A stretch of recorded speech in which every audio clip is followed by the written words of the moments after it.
For the record, proudly brought to you by Brand Source Home Gallery, inspiring luxury, and JN Money. From abroad to yard. Fast, affordable, convenient. Doctor's Hospital. Peace of mind is important when life happens. Doctor's Hospital, always there for you. Call 949-6066. And Cayman Airways, call them on 949-2311 to book your nonstop flights to Los Angeles and Panama. And now, Barbados. And Digicel, Cayman's bigger, better network. And March for Jesus. 18th of May, visit christian.ky for more information. And Kirk Market. Experience a world of choice. We ask our listeners and viewers to avoid any statements or comments which are abusive, derogatory, malicious, or defamatory. Do not use indecent language or make any statement that is false or misleading. Call 1-800-534-8255, 949-6990. 949-8037 or WhatsApp us on 925-3261. Live from Radio Cayman Studio. This is For the Record with Orrett Connor. Hear from your government officials, independents, and the opposition on issues that matter to you. For the Record. Engage in an open dialogue between residents and lawmakers. With Orrett Connor. Informative, impartial, insightful. This is For the Record. For the Record. 1-800-534-8255.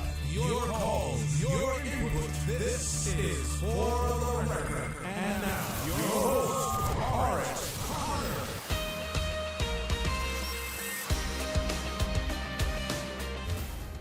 Good morning, good morning, good morning, O land of soft, fresh breezes and verdant trees so fair. Today is the 15th day of May 2024, right here in the beautiful Cayman Islands. We do hope and we trust that everyone had a restful, peaceful, enjoyable evening. Those of you who are on the roads of the Cayman Islands, we urge you to please be extremely cautious, whether you're a pedestrian, a cyclist, or if you're operating any type of motorized vehicle. If you're a pedestrian and you're walking on roads, we urge you to try to walk in the direction that you're facing traffic rather than having traffic at your back whenever that is possible. This way you have the ability of seeing what's coming towards you.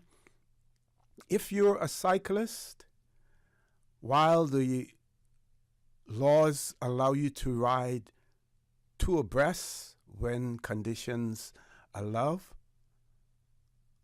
we encourage you to really ride single file as much as possible. That will make you much safer, but you are allowed to ride two abreast if the conditions allow. Also, if you're riding one of these motorized bicycles that do not require licensing, while you may not be required to license the vehicle, you are still required to observe the rules of the road. And one of those rules would be that you shouldn't be riding on the sidewalks. Sidewalks are for pedestrians to walk on. You should also be traveling in the same direction of traffic rather than opposite, and we see lots of that. The opposite of what I'm telling you you should be doing, we see lots of that taking place, especially on Linford-Pearson Highway as well. It is extremely dangerous, folks. Please don't do it. And if you're operating a vehicle, a car, a truck, make sure that you signal whenever you're making changes. Stop changing lanes in a dangerous fashion. Think about what you're going to do.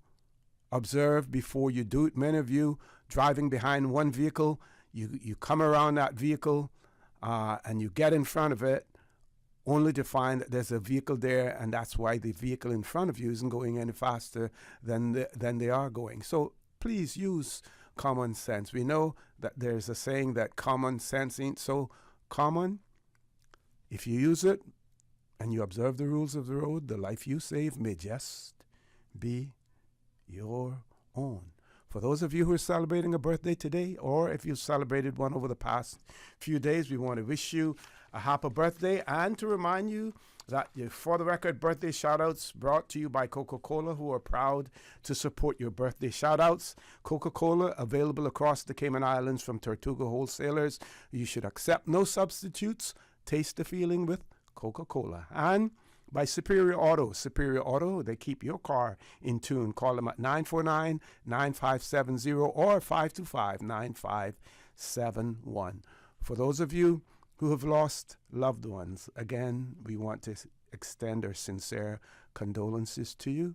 We hope and we trust that your faith will help to carry you through these extremely challenging times and that the memories of your loved ones will be a blessing. Those of you who are ill and are either at home or at a medical facility here in the Cayman Islands or overseas, we wish you a speedy recovery. So, folks, I want to thank you for allowing Radio Cayman and, by extension, For the Record into your homes, into your vehicles as you traverse the busy and sometimes dangerous roads of the Cayman Islands, into your places of work, wherever that may be. As you know, For the Record is a show produced by the staff and the management of Radio Cayman, and it is geared towards keeping you abreast of issues as they arise and play out on the local, regional, and international scene. I am your host, Orrett Connor, and you're welcome to join me every Monday, Wednesday, and Friday from 7:30 a.m. until 10 a.m. During that period, our phone lines are open. Toll-free number whenever that's working, 1-800-534-8255.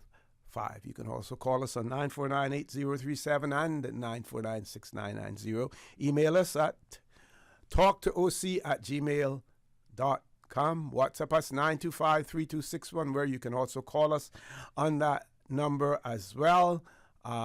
If you want to follow us on YouTube, you do that by subscribing to Radio Cayman live stream, but we want to let you know that we are still having some technical issues with our app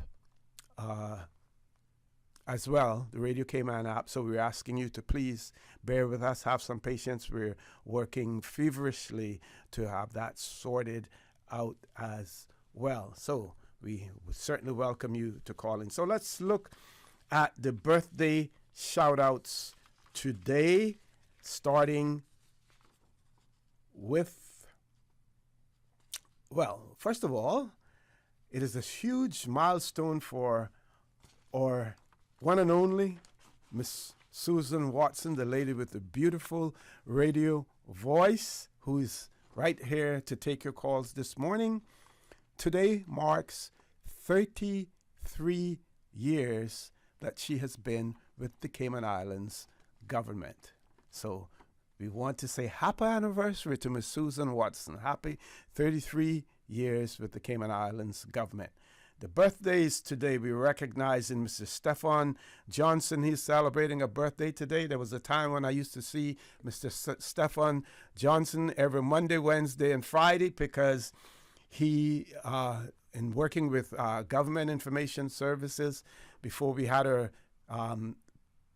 stationary cameras here in the studio, Mr. Stefan Johnson was with us every Monday, Wednesday, and Friday filming. Also celebrating a birthday today, Mr. Philip Wood, Jerome Wilson, Mark Hides, Miss Donna Myrie. Big shout out to Miss Donna Myrie celebrating her birthday, and Salfida Watson also celebrating a birthday today. So we want to wish them all a happy birthday. And also Miss Dana Cole, she's celebrating her birthday today. And happy birthday greetings are coming from your sister, Miss Phyllis Moxham. Happy birthday greetings coming from her, also from Brandon Moxham and his family who are in the UK. And Miss Phyllis reminds her sister Donna, stay just as young as she, Miss Phyllis, is, as well. So again, happy birthday to Dana Cole coming from Miss Phyllis, as well as Brandon Moxham and family in the United Kingdom. Also, birthday greetings going out to Mr. Stefan Johnson Philip Wood, Jerome Wilson, Mark Hydes, Miss Donna Myrie, Salfida Watson, and a big 33-year congratulations to Miss Susan Watson right here on Radio Cayman. 33 years with the Cayman Islands government.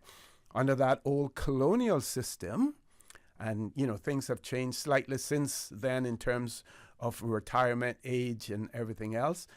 But under the old colonial system, you were entitled to a pension, to your pension. Well, there was a period of time that you had to be before you were actually became eligible. But then you had to put in 33 and a third years, and your pension was based and factored on the basis of 33 and a third years of service as well. So, Ms. Susan, you were pretty close to that 1/3 year as well. So you may want to check with, the pensions to see, what you qualify for, when you qualify. Can you leave now, or do you have to wait now until you're 65? Because there have been changes. You know what our plans are when we establish that radio station over in the BRAC, that we're going to transfer you over in the BRAC to run that radio station for Radio Cayman. Just starting rumors, and folks, they are exactly that, rumors that are totally unfounded, just meant to add a little humor to the conversation this morning. So all of you persons who are celebrating a birthday today, we want to wish you a happy birthday. May you live to see many, many more. And if you're out there and you know someone who's celebrating a birthday today, please share that information with us so that we can give them a big birthday shout out right here on Radio Cayman. And here we have cousin Mr. Tommy Ebanks is sending happy birthday greetings to his cousin Gianna Ebanks. That's coming from Mr. Tommy Ebanks as well. So Gianna Ebanks, happy birthday to you today as well. Miss Susan, let's take that first commercial break. Folks, please stay tuned for the record. We'll be back shortly. The Cayman Islands boasts of a long, colorful, and rich history. In tribute to our roots, Radio Cayman, the voice of the Cayman Islands, is pleased to bring you the Historical Vignette Series. Brought to you by Rotary Central. For more than 110 years, Rotary members have used their passion, energy, and intelligence to take action on sustainable projects. The Cayman Islands, He hath founded it upon the seas. Gwendolyn Lily Bush, 1920 to 1999. Miss Gwen was referred to by Colin Panton as the heart of Pan-Carib agencies, which was dedicated to helping Caymanian seamen get berths with various shipping lines and helping them through the necessary paperwork and processing, from reminding the family what a seaman would need to pack and writing the letters he needed to carry with him, to informing a bereaved family that their father, husband, and son had been lost at sea. Miss Gwen provided tireless service and emotional and moral comfort to Caymanian seamen and their families for almost 3 decades. They were her boys, and over the years, they built her 2 homes. Nearly 400 seamen attended her funeral, and her headstone, provided by the Cayman Islands Seaman, reads, "She was a seafarer at heart." Radio Cayman's Historical Vignettes was brought to you by Rotary Central. For more than 110 years, Rotary members have used their passion, energy, and intelligence to take action on sustainable projects.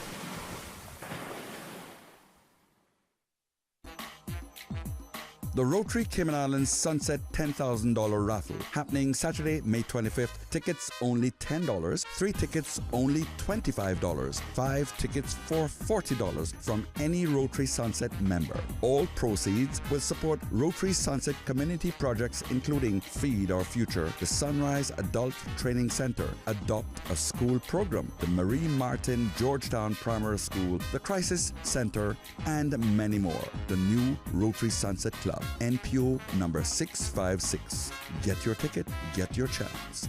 Rotary Sunset, creating hope in the world. What's that?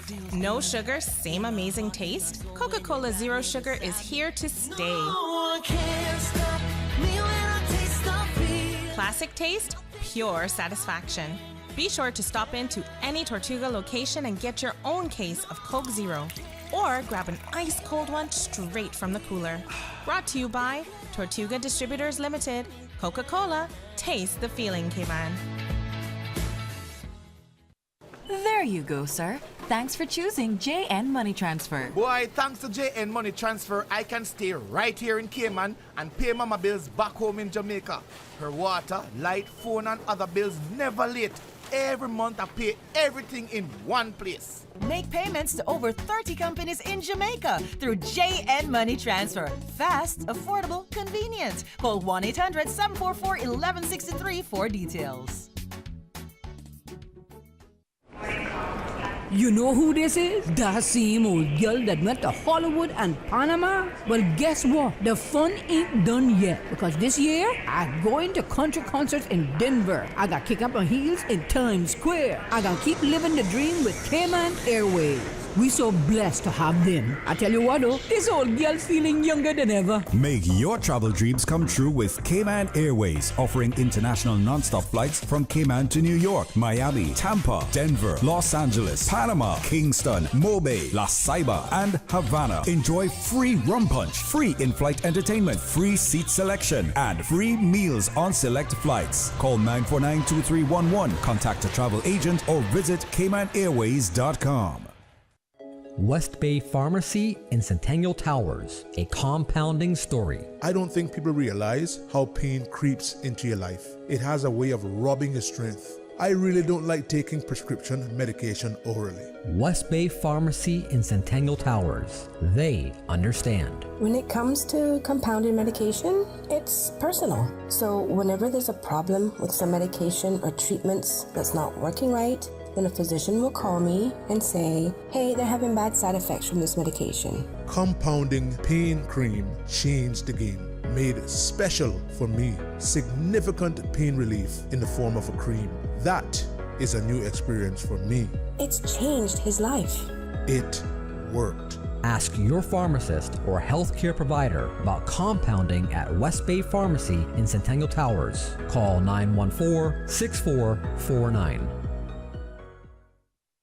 Tune in every Monday through Friday at 12 p.m. for Radio Cayman's Midday Newscast. Radio Cayman, the People's Station, your trusted official source for the latest news. The 12 p.m. news is proudly brought to you by Health City Cayman Islands. World-class healthcare within your reach.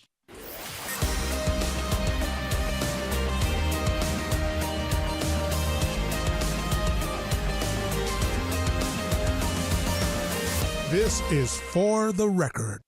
Good morning and welcome back to For the Record. And I just want to remind you that those birthday shout-outs that we gave earlier, again, that they are proudly brought to you by Coca-Cola, who are proud to support your birthday shout-outs. Coca-Cola, available across the Cayman Islands from Tortuga Wholesalers.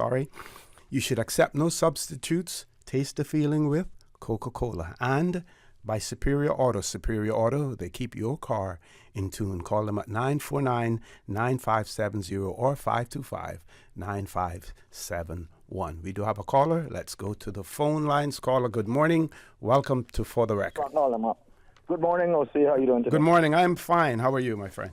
I'm good. O.C., I want to touch on something that I heard circulating during the leading up to Mother's Day. There was accusation made concerning an establishment on the Westway Road. And I think the accusation was that local people tried to make a reservation for Mother's Day at this particular place, and they were told that they would have to sit outside because the inside is only reserved for visitors. Or something like that, or for guests, or for visitors, something of the sort. Mm-hmm. But those people are actually licensed to serve the public. They're not licensed to serve an individual group of people. And was this credible information, or Well, was it something that was confirmed? That's why I'm not calling the name of the establishment. I'm just stating that was a big thing all over social media, and I was verbally told so myself. And one of our good friends, lady friend, mentioned it to me, and she's not a propaganda type person. But was she hearing it from somebody else also, or from the horse's mouth? I'm not sure if it came from the horses or the donkeys. But she did mention it to me too. So it was a big thing all over the place. And talking about boycotting the place, they went as far as saying things like that. And then we'll see. Let me jump now over to the cruise ship. I understand from taxi drivers that the cruise ship are selling their tours or whatever transport on the ship for $75 and offering the locals $25 from that $75. So I don't think, and they go as far to make the booking on the ship by telling the passengers not to take certain, like the local, do not go and negotiate with the local themselves because they got taken to bad places and they go overcharge them and the likes, which it's them that doing the overcharging because they're charging them $75 where the local would only charge them like $45 or $35 for that same trip. And yeah, so what I mentioned those two things to say, elaborate on what Teacher Roy normally say.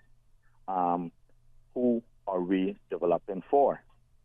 Because if the cruise ship are coming here and our natives, our taxi drivers cannot make benefit from it, then what the purpose of developing the cruise ship industry if we're not benefited? True. And what's the benefit for us if we're going to allow these establishments to come in and build up with these gigantic developments on our beautiful 7 Mile beach if we cannot benefit from it, whether the property was sold or whatever, it's still Cayman Islands, and if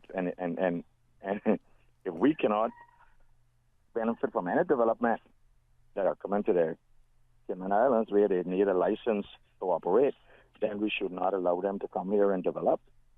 We should just leave the beach bare. That's the way that it used to be. Yep.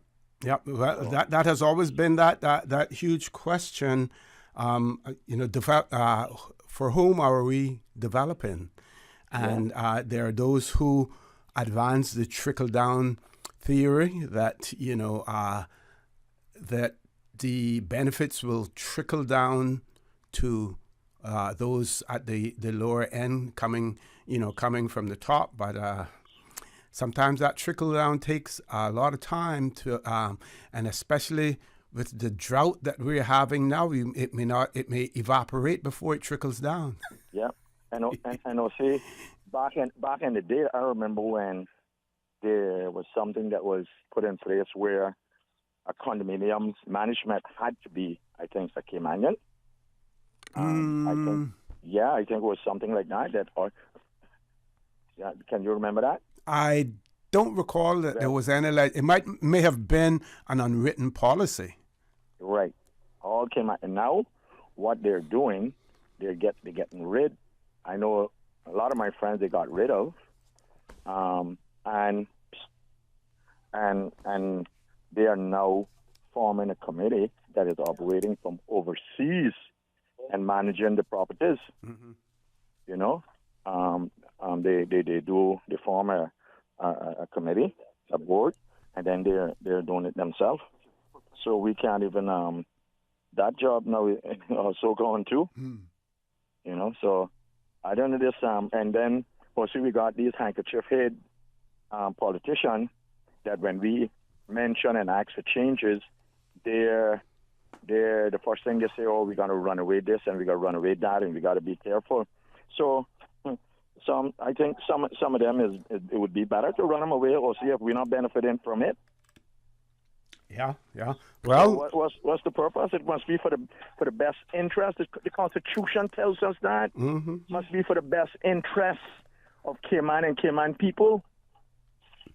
So if it's not for our best interest, we don't want it. We do not want it, because a lot of the people who see that jump off the plane, I label them as briefcase developers. They jump off the plane. They do a development, they make a bag of money, they get back on the plane, they don't even live here. But They just make a lot of money and split. Well, the funny thing with that is that while that may be true, some of them don't even have to jump off the plane, they're already here. Yeah. So I don't know, but we need to elect the OCs and the likes next coming election, I guess. Well, you see, there's an article in the Compass today, and we see in the United States where, one of the basic and the fundamental right, the right to vote, is being challenged in the United States, and they're fighting to ensure that is preserved. Right here in the Cayman Islands, the Compass newspaper, there's an article in there today, electoral boundary changes in limbo ahead of the 2025 election. Opposition leader is quoted as saying government needs to explain the delays. We do know that we have heard the Premier say that that report will be going to Parliament. Whether or not there will be sufficient time to implement it as well, I believe if we seriously looked at large districts which would allow candidates to run island-wide as opposed to constituency, you will see more persons being interested in running as candidates as opposed to being restricted to constituencies as well. But because OC being constricted to those constituents like that, they're not democratic OC, because if we got 1,200 voters to share up for 6 or 5 or 6 candidates, you can get a guy that would go in with probably 20% of the electoral district, and that is not democratic OC, because he don't command the majority. That means it's 80% in the community that don't even like him. Yep. Okay, Lord Graham, I want to thank you. Thank you very much. We've reached that time where we have our 8 o'clock news. When we return, we will have the Cabinet Secretary in the studio with us, along with the Director of Communications, Ms. Onisha Richards. We're talking about the introduction and the establishment of the Department of Communications within the Cayman Islands government. So we will have Cabinet Secretary Mr. Samuel Rose in the studio with us, along with Director Ms. Onisha Richards. Don't change that dial. Please stay tuned for the record. We'll be back shortly. Thank you, Mr. Connor. And studio time by Foster's is 8 o'clock. When you're on the go, the experienced team at Foster's Pharmacy are here to help. Drop off your prescription while you shop, or WhatsApp us and we'll prepare it, ready for your arrival. Whether you need prescription or over-the-counter medications, blood glucose testing, or advice on vitamins and supplements, we're here early in the morning to late at night. Both of our locations at our Camana Bay and airport stores are open 7 a.m. to 9 p.m., Monday to Saturday. For more info, visit fosters.ky/pharmacy. Foster's Pharmacy. Better health, because we care. Information, entertainment, inspiration. Covering Grand Cayman, Little Cayman, Cayman Brac. Since 1976 till now. Radio Cayman in the Cayman Islands. The 8 a.m. news is brought to you by ValueMed Pharmacy. Save time and order your prescription refills online at value-medpharmacy.com. VALU-medpharmacy.com. For today's biggest news. Radio Cayman, the voice of the Cayman Islands. With your latest news, I'm Carsley Fuller. Following several delays, a man accused of the death of his informal business partner is due to stand trial. Brian Roy Welcome is accused of driving over and killing Omar Ryan during a heated dispute in July 2023. The jury was selected last week, and the trial is scheduled to start 10 a.m. today in Court 2. On the heels of Earth Month, May 1st marked the launch of Sustainable Cayman's new podcast, Island Echoes, hosted by their ambassadors, Al Ebanks and Soleil Parkinson. Island Echoes was born out of a discussion among NPO ambassadors. The podcast promises to offer a deep dive into the cultural, environmental, and political decisions that reverberate through Caymanian society. In each episode, the host will cover a variety of topics that are central to the long-term resilience of the Cayman Islands. Episodes feature expert topics, stakeholders, and community members, and will launch monthly via the NPO's YouTube and Spotify channels. Slated topics of discussion include how plastics replaced thatch and why the Cayman Islands should treat mangrove wetlands like infrastructure. The organization is encouraging listeners to engage with them via their social media pages and by email. Island Echoes Episode 1 is now live on Spotify. You can find out more by heading to sustainablecayman.org. And tomorrow at 12:22 p.m., the sun will be directly overhead and you will cast no shadow. The ancient Hawaiian term for the moment is kaukale I kalalolo, which means when the sun sits on the brains. Some link traditions consider the moment to embody great energy as one's shadow retreats into one's body. Wow. Another name for the event is Lahaina Noon, a modern Hawaiian term meaning a cruel sun. President of the Astronomical Society, Tyan Miller, tells Radio Cayman in any case, this event only happens twice a year in the Cayman Islands, so get outside and check it out. Now with a check of international news, here's the BBC, which takes us out of the newscast. I'm Carsley Fuller. BBC News, I'm John Shea. The U.S. Secretary of State Antony Blinken has insisted that Ukraine will prevail against the Russian invasion. He was speaking in Kiev after the Ukrainian armed forces were forced to retreat from villages in the northeast of the country. Mr. Blinken also promised the speedy delivery of more weapons. In the face of growing pressure from the Russian offensive, President Zelensky has postponed planned visits abroad. A former Gambian Interior Minister, Ousmane Sonko, has been sentenced to 20 years in prison by a court in Switzerland for crimes against humanity committed when President Yahya Jammeh was in power. Mr. Sonko fled to Switzerland in 2016. French prison officers have protested at the killing of 2 officers who were shot dead in an ambush on a prison van near the city of Rouen on Tuesday. France has declared a state of emergency in the Pacific territory of New Caledonia. President Emmanuel Macron warned that continued violence would be met with a strict response. Prosecutors at an international court say the last remaining fugitives wanted over the 1994 genocide in Rwanda have been confirmed dead. They are Rian Dikayo, a businessman, and a former mayor, Charles Sikubwabo.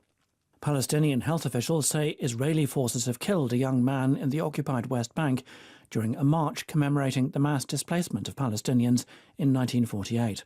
Iran's parliament has approved measures to establish a 40-hour working week for government employees with a Friday to Saturday weekend. And the highest chamber of the European Court of Human Rights has begun a final hearing into whether the double Olympic champion, the South African athlete Caster Semenya, can compete in her favoured female track events. Current rules require her to lower her testosterone levels to do so. BBC News.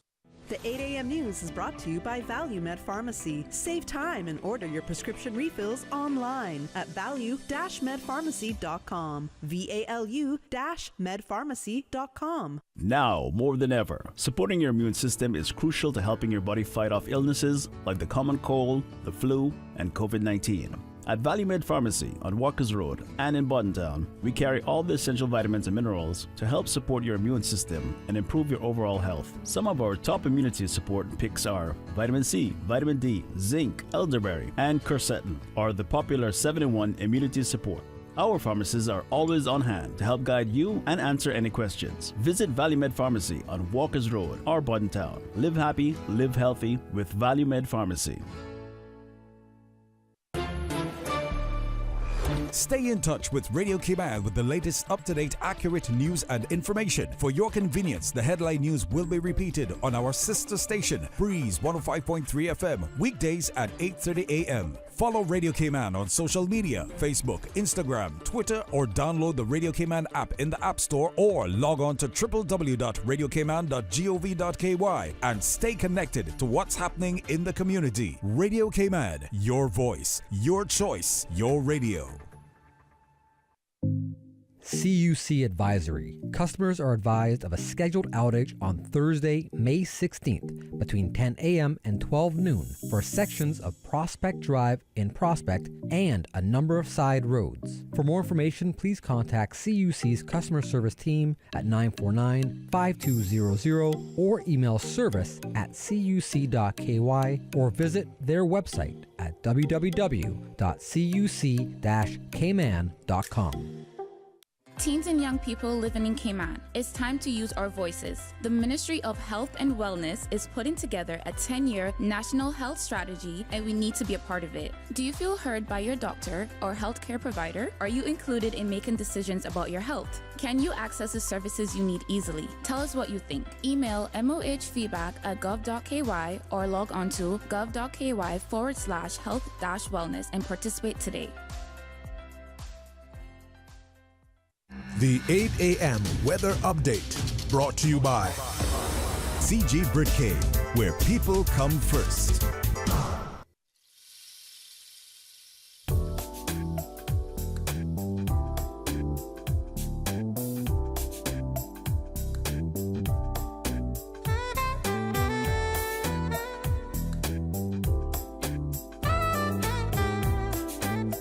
Good morning. Let's take a look at the very latest weather report. Current temperature is 87 degrees. Relative humidity is 69%. The barometric pressure is 29.93 inches and rising. The wind is out of the southeast at 7 knots. Overnight low temperature was 85 degrees. Synopsis indicate moderate southeasterly winds and seas are expected across the Cayman area for the next few days in association with a high pressure system in the Atlantic Ocean. Satellite images show a few low-level clouds over the Cayman area. Now, the forecast for the Cayman Islands for today and tonight, calling for partly cloudy skies with a 20% chance of showers. Temperatures today will be in the upper 80s and will fall to the upper 70s tonight. Winds will be east to southeast at 10 to 15 knots, and seas will be slight to moderate with wave heights of 2 to 4 feet. Today's low tide will occur this morning at 11:26, high tide this evening at 5:36, and a low tide again tonight at 11:16. The sun will set this evening at 6:52 and will rise tomorrow morning at 5:51. And the outlook is calling for similar conditions through Friday morning. And that's the very latest on your weather report. Undercover and had just recovered the stolen artwork, but... Aunt Angie, what does this have to do with managing my insurance? Well, long story long. I found the art thief in France, but ended up becoming somewhat of a local celebrity. So I had to stick around for a while. But I was able to handle all my insurance needs with CG's online portal. The online portal. Safe, convenient, simple. CG Britcay. Good like that. The 8 a.m. weather update brought to you by CG Britcay, where people come first.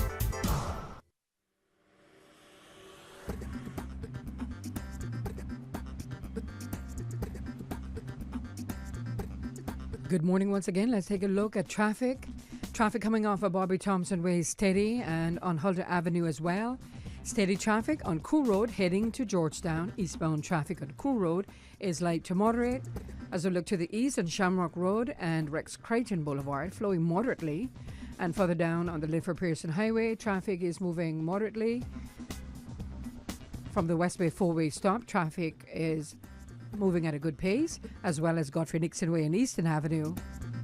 Edward Street moving along light to moderate, and out of Georgetown on Shedmore looking pretty good as well. On the West Bay Road in front of the Ritz, traffic is moderate in both directions. Coming off of the S. de la Tibbetts Highway, traffic is slow moving. And continuing on to North Sound Road, Industrial Park area, moderate flow of traffic. Now, if you've seen any accidents, please give us a call here at Radio Cayman, 949-6990. That's the very latest on your traffic. Join us again at about 10 minutes past 12. We'll give you another traffic outlook. Have a good morning and drive safe. The traffic report is brought to you by Subway. Enjoy a delicious start to your day with breakfast from Subway. From boat days to beach gatherings, leave the catering to Subway. Choose from small and large sandwich platters, double meat wrap platters, and top it off with optional cookie platters for dessert. Or ask about our Subway box to go with the option of 6-inch or foot-long sandwich, 1 cookie, and 1 bag of chips. For all occasions and celebrations, let Subway focus on the food so you can focus on the fun. Visit subway.ky for catering options. Subway. Eat fresh. The traffic report is brought to you by Subway. Enjoy a delicious start to your day with breakfast from Subway. The 23rd Annual Talent Exposition of the Arts, Tranquility, is here. Presented by the New Self-Help Foundation, Sunday, June 30th at the Harkwell Theater. Awesome performances by Rico Rolando. Here we go again, there's something in this water. Dream Chasers, Radiance Dance Studio, UCCI Dance Company, Centerpoint Dance Studio, Cayman National Dance Company, and more. Hosted by Anika Connolly and Lloyd Barker. Part of the proceeds from the Talent Exposition will go to support the training program of the arts. Tickets are available from the #1 shoe shop and Winner's Circle Sports. Prepaid tickets $15 or $20 at the gate. The 2024 Talent Exposition of the Arts, Tranquility, Sunday, 30th June at the Harkwell Theater. Gates open at 5. Show starts at 6. Get your tickets today. You know who this is? That same old girl that went to Hollywood and Panama? Well, guess what? The fun ain't done yet. Because this year, I'm going to country concerts in Denver. I got kick up my heels in Times Square. I got keep living the dream with Cayman Airways. We so blessed to have them. I tell you what though, this old girl's feeling younger than ever. Make your travel dreams come true with Cayman Airways, offering international non-stop flights from Cayman to New York, Miami, Tampa, Denver, Los Angeles, Panama, Kingston, Mobay, La Ceiba, and Havana. Enjoy free rum punch, free in-flight entertainment, free seat selection, and free meals on select flights. Call 949-2311, contact a travel agent, or visit CaymanAirways.com.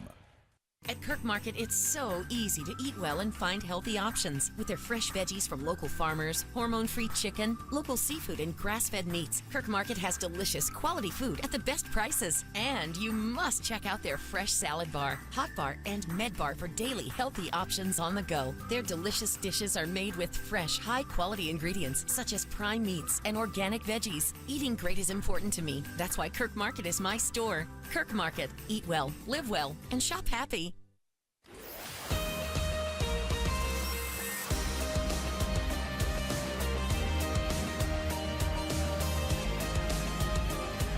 For the Record with Orrett Connor. Good morning and welcome back to For the Record. As I told you earlier that we would have the director of the Department of Communications with the Cayman Islands government, Ms. Onisha Richards, in the studio with us, as well as Cabinet Secretary, you know, our boss, Mr. Samuel Rose, in the studio with us as well. We're going to have a very interesting and revealing conversation this morning as well. So without any further ado, I want to say good morning to both of you. Welcome to For the Record. It was a long time coming, but we finally were able to get everything set so that you both could be on with us here on For the Record. So good morning, welcome. Good morning. Good morning, Mr. Connor. Okay, so Cabinet Secretary, we're going to let you kick things off. Alrighty. Well, thank you very much, Mr. Connor, and thank you again to all your For the Record listeners and all of our Radio Cayman faithful listeners. I have the easy job this morning. I'm here just to share some good news, and we're taking this approach today because quite often in the public sector there are many individuals and teams who quietly work behind the scenes, who are unseen, not necessarily well known by the general public for what they do. And unsung as well sometimes. And definitely unsung. Yes. And so this week we are spending some time sharing within our civil service, our public sector, all the changes and transformations that have been going on in our communications function. One of the challenges that was given to me a few years after I succeeded after your good self in the role of cabinet secretary, one of the as you know, the premier as the head of the elected government usually retains within their portfolio responsibility for policy and communications. Right. Those two things go hand in hand. It is critical that communications sits with a sitting premier, because obviously the premier has to ensure that whatever messaging that is emanating from the government is in line with the policy. So they drive both the policy, kind of as a quarterback, they're driving the plays, the direction of the elected government. And so the communications arm is a critical partner to effective governance of policy. And so for many years in government, we have had, pockets of excellence. We've had examples of excellence in our communications from the good old days of GIS, which was led by the great Miss Patricia Ebanks, yes. Who was succeeded by Miss Angela Piercy, and who was succeeded by Miss Suzette Ebanks. So we've had a line of Caymanian ladies who have led in that department. Of course, GIS served at the time a much smaller civil service and a much smaller government. I mean, we moved from, I think back in the day, it used to be probably 3 or 4 EXCO members, and we moved to 5, then 7, and now, you have an expanding public sector. We're now serving a population of, I hazard to even use a number now, it's plus 80,000. Every time you turn around, it's a different number. Yes. But as is required at times, you have to evolve the delivery of your service. And so we had been challenged to evolve and to further develop our communications function within the public service. And so you've had this push-pull throughout the years. Should we have embedded people, or should they all be centralized in a little department like GIS, etc.? Then we realize actually you need a bit of both. It doesn't have to be a either or. You need a both and. But in addition to that, the media, the landscape of communications and media within the Cayman Islands has transformed, well, within the world has transformed. You have a 24/7 news cycle. Yes. You have a machinery, you have a beast that has to be fed. People want information at all times. People want to be able to access it at their own pleasure, at their own leisure. And so you need digital, you have to have means to reach people of various age groups.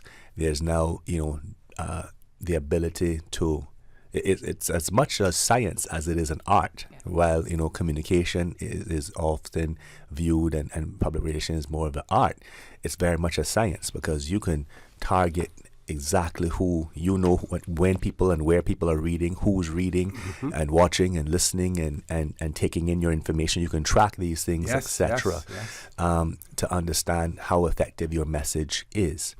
And of course, our own local media landscape, the partners who help to transmit the message that we send out from government, that landscape has changed as well. We no longer have a daily broadsheet. The newspaper is no longer a daily item. I mean, I think everybody started their day off back in the day with picking up a copy of the daily paper. Yes. Even talk radio has changed. Radio Cayman has had to jump into the game and establish themselves to have 2 talk shows a day. So the demand is there. Plus, there's others providing it. There's podcasts. Yes. There's all kinds of things out there now. So I say all of that to say that we were given a challenge we saw the need to adjust our approach on communications. And so we want to just share with the country what we've been doing over the past, 4 or 5 years, over the journey of evolving to becoming a Department of Communications, the work that we have been undertaking with our other communications professionals within the public sector to create a professional body and a center of excellence that can support the embedded communicators who work in ministries, portfolios, as well as SAGCs. Basically a community of professionals, and to just share with the public what they can expect next. The wording has changed, the syntax has changed, the name has changed. It's now the Department of Communications. Yes. And we are so privileged to have a most capable and professional Caymanian at the helm who is not only a competent professional in terms of her skill set, but in terms of her leadership ability and her inspiration of her team. That is perhaps the most incredible aspect of Miss Onisha's leadership as our director. So she's someone that I consider a tremendous privilege to work with. It is an absolute honor.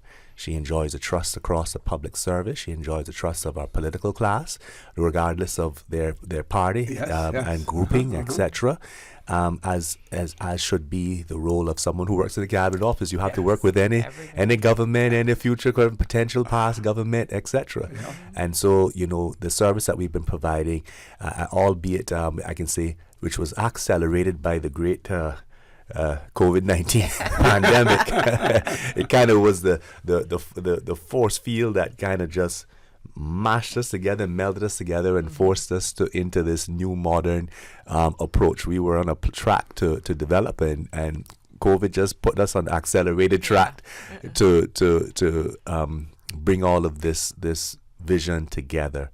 And so we've been building on the momentum that we created during COVID-19, providing additional services, growing in numbers, but also growing effectiveness. And I think the numbers are justifiable because of the demand. The demand is there. And as it stands now, we still, one of the things that you will never see is a decreased demand for government information, right? That's not something that's ever going to go down. So it's a pleasure for me to introduce Miss Onisha and to share with the public that we're going to be, telling the world a bit more about what the Department of Comms is doing. We call it for short, Department of Comms.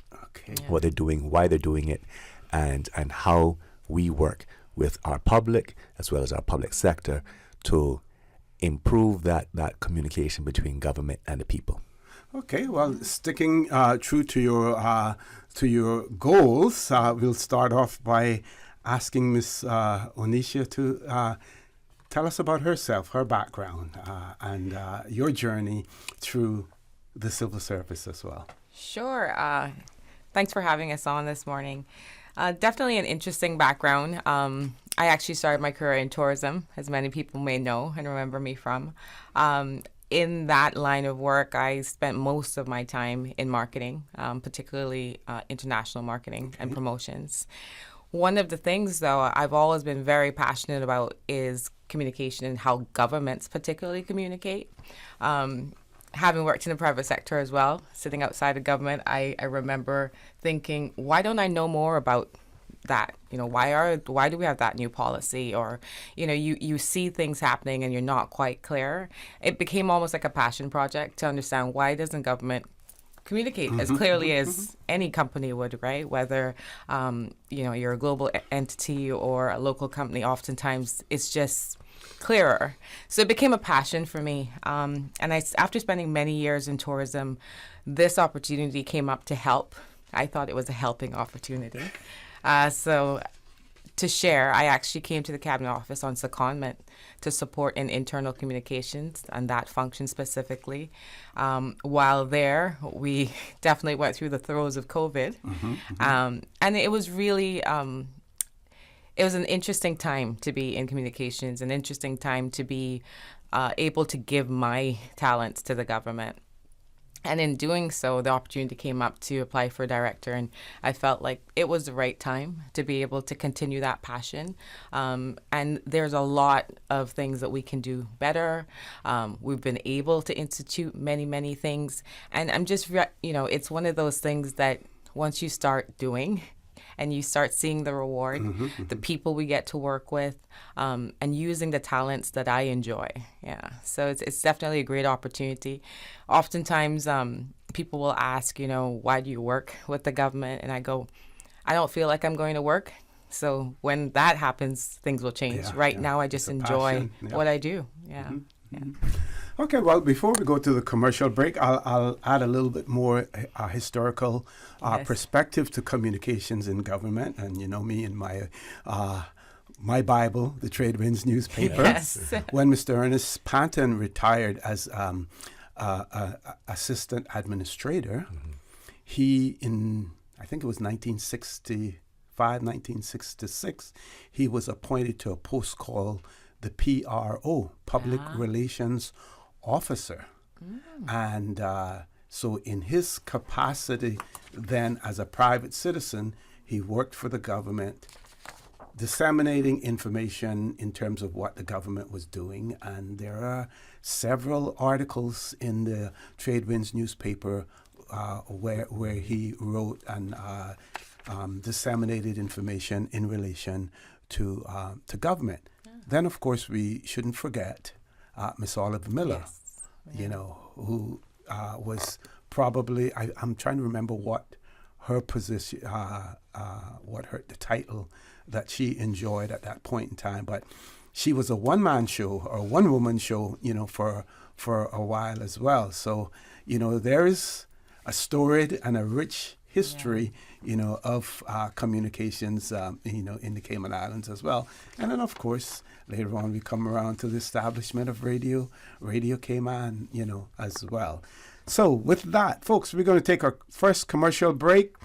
When we return in the studio, we will be talking with the Cabinet Secretary, Mr. Samuel Rose, and the Director of the Department of Communications, Ms. Onisha Richard. We're going to be talking about some of the functions of the department, the voice of the Cayman Islands, the trustworthiness. We're going to talk about the composition of the Department of Communications as well, the products, the department, so much we're going to be talking about. They plan on being here until 9:15. They may have to stay much longer than that as well once the conversation starts. So, folks, don't change that dial.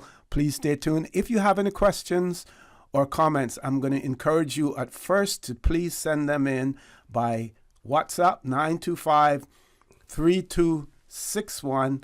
And hopefully, at some point in time, we will be able to open up the phone lines for you to call in as well. But meanwhile, if you send your questions or your comments in, that's going to be a sure way of having that interspersed into the conversation as well. So don't change that dial. Please stay tuned. For the record, we'll be back shortly. Hi, this is Juliana O'Connor Conley, the Honorable Premier of the Cayman Islands.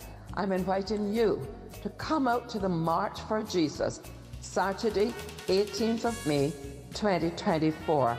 Thank you very much. Join us for the March for Jesus on the 18th of May 2024, starting at the 7 Mile Public Beach at 3 p.m. Then for our Thank You Jesus Praise and Worship concert starting at 6:30 p.m. on Albert Panton Street. For more information, visit our website at www.christian.ky and then click on the March for Jesus 2024 tab. See you at the March for Jesus.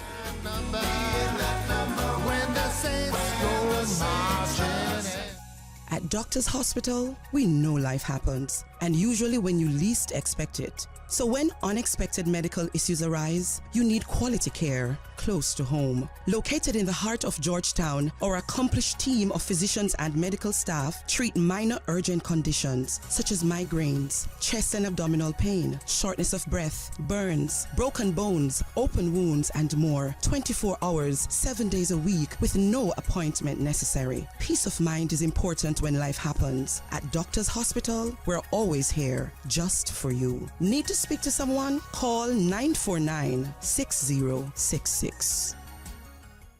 Teens and young people living in Cayman, it's time to use our voices. The Ministry of Health and Wellness is putting together a 10-year national health strategy, and we need to be a part of it. Do you feel heard by your doctor or healthcare provider? Are you included in making decisions about your health? Can you access the services you need easily? Tell us what you think. Email mohfeedback@gov.ky or log on to gov.ky/health-wellness and participate today.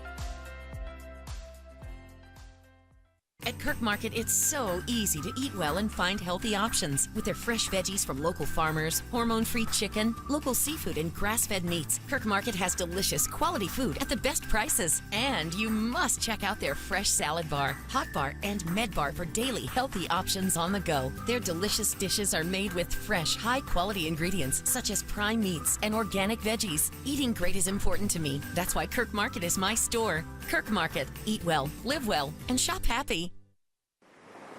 Introducing the new Shoreline iMap. Discover over 300 plus public shoreline access points in the Cayman Islands by using a new digital interactive map of all the public access pathways and beaches. Test out the new Shoreline iMap today and get walking or driving directions, see 360-degree street views, and find out what amenities are available at any shoreline access point found on the iMap.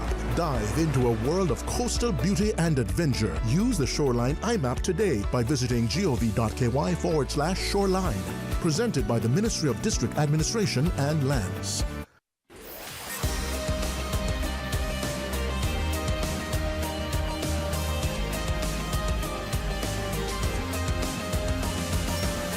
This is For the Record. Good morning. Welcome back to For the Record. We're discussing the Department of Communications within the Cayman Islands government. That conversation has taken place with Cabinet Secretary Mr. Samuel Rose and the Director of the Department of Communications, Ms. Onisha Richard. So we basically covered the background information on communications within the government. Let's get into the meaty part of things now in terms of, the functioning and being the voice of the Cayman Islands, being the voice of government, being a trustworthy source of information as well, because that is important. I am skeptical when I hear people say that they get their news from TikTok, for instance. Yeah. I worry about things like that. I remember when I was in New York and I'd ride the subway, I'm strap hanger, one hand holding the strap and the other hand with the New York Times folded in my hand and reading it at the same time as well. Okay, so let's to that. Yes. Yeah. So the mic is yours. Sure. So, on that topic of TikTok, I think that's a very good kind of example as well. So one of the things that is really important for effective government communications is accuracy and trust for the public. And one of the things we're embarking on to ensure is that people can also get information where they want to get it. So we know that there are people who want information on varying mediums, whether they be Instagram, Facebook, TikTok, Snapchat, whatever it is. And it's important as a government that we're able to provide information on those channels. At this time, we're not on TikTok, and there are other reasons for that. But we try to ensure that government information is on all mediums. Mm-hmm. Wherever you want to get that information is on there. But what's important for us is that when you see Cayman Islands government, you see that crest on your social feed, you see that crest on your newsletter, you know that you can trust that information. And that's what that's what the public expects, and that's what's really important about that. So one of our goals has been to ensure that wherever the public wants to get information, they have that information. And just to talk a little bit about our team. So I joined the team as director in 2021, and one of the first things I recognized is that we needed to be able to have a structure that could support government in terms of today and into the future. And when I say support government, it means being able to be flexible, adaptable, as well as be where the public expects us to be. We're on a journey. We're not completely there yet. Right. And I think if you are in communications or follow communications, you know that it is a continuum. We're in one of the fastest moving industries, and digital has completely pivoted that, be it radio or traditional comms, right? So we organized our team into 5 functional units. Okay. So we have public relations, which people are very familiar with. So your traditional public relations, be it advertorials, press releases, speech writing, media engagement, that team does. Then we also created the internal communications team. That team is particularly important to make sure that civil servants are engaged. One of the commitments we make to the civil service is that they always have the information either first or at the same time as it's external, because they're important. It's their work and we work for them. We consider the civil service our largest and most important client. Then we still manage gazettes and that function for the government, so that's another of our teams. Then we also have our content and production team.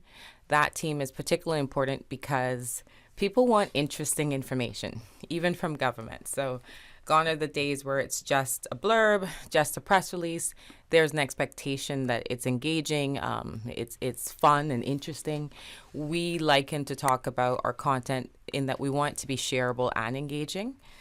So that's our content and production team. They're also where you'll find things like graphics, which people are very familiar with.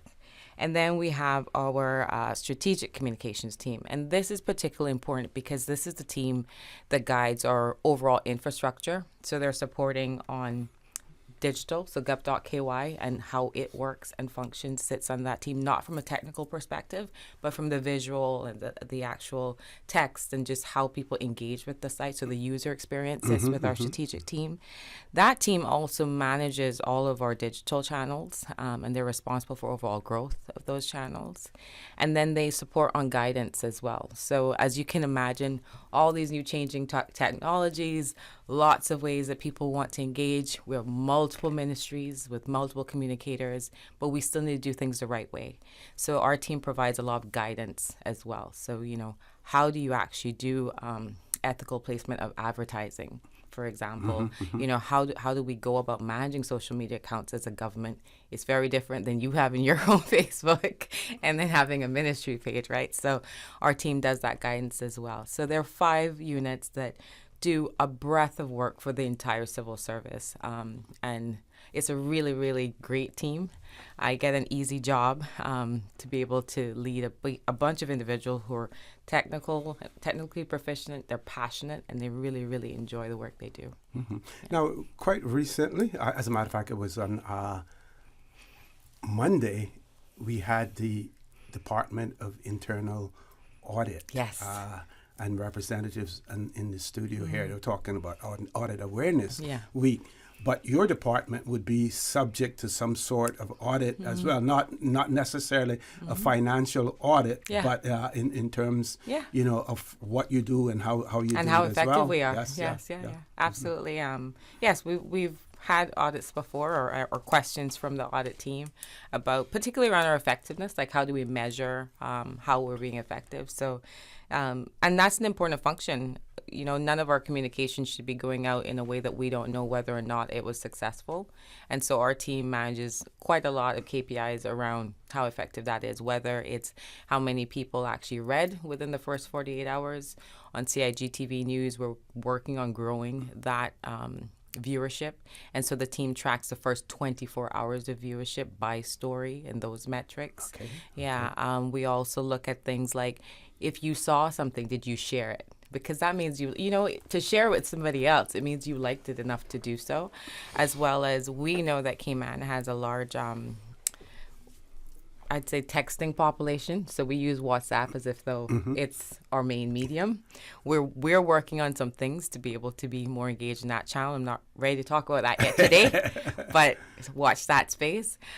So we also look at how things travel around that ecosystem within Cayman too, because oftentimes we see our content come back to us and we're like, that means it was successful. It made its round. So having performance metrics are important as well. And then, as I mentioned, on the accuracy and the quality side, the other aspect that we track is approvals.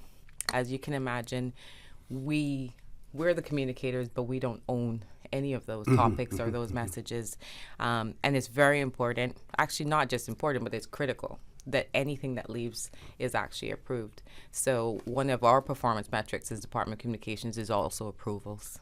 Yeah. Can you speak a little bit about the challenges and how you deal with reaching certain segments of the population who are sort of embedded in the traditional ways of communications? There are still people out there who rely on radio and radio only. They'll tell you, I keep my radio tuned to Radio Cayman all day, and I never change that as well. How do you cater to those, or do you simply decide that's the way they are? We're not going to try to change them, but we're going to try to accommodate them as much as we can. Yeah, our job isn't to change anybody.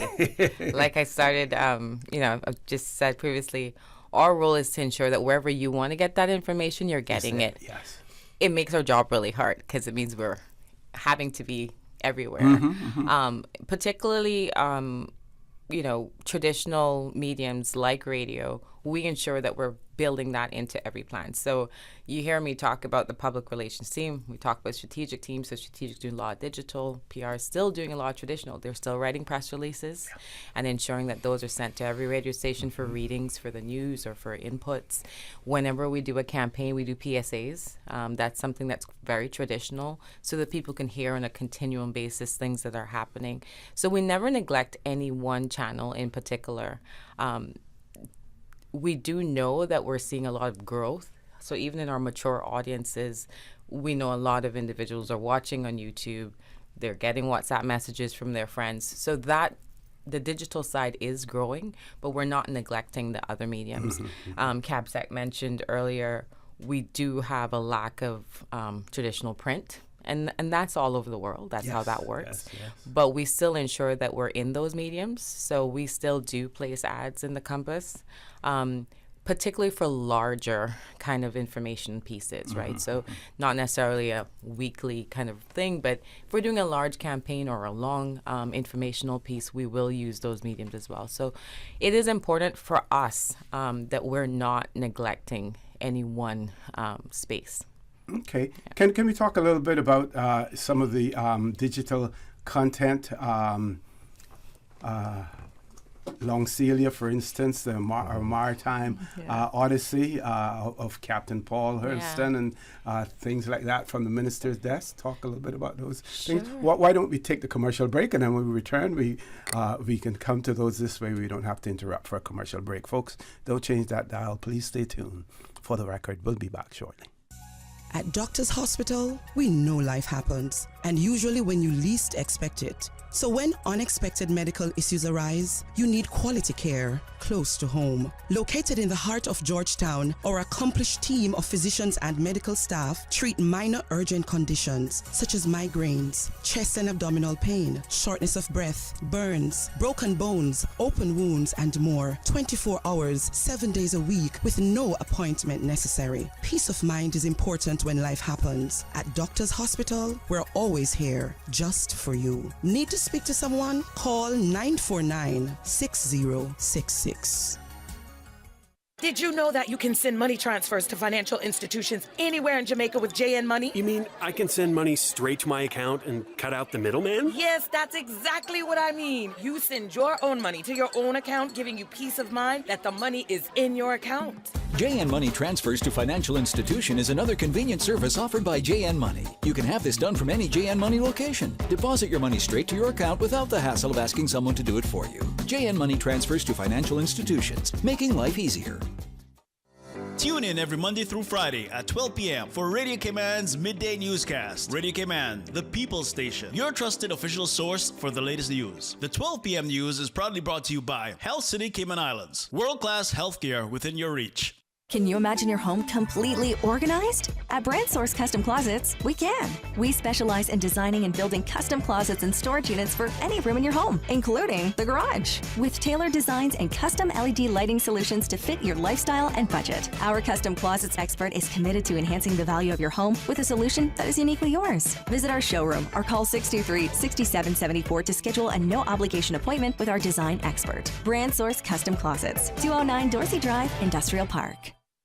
If you're a parent, you know that providing your child with a quality early childhood education can be expensive. However, the Ministry of Education offers financial assistance through its Early Childhood Assistance Program to help qualifying Caymanian families cover the costs at registered early childhood settings. Visit our online application portal at moeapplications.gov.ky to learn more and get started. This message is brought to you by the Ministry of Education.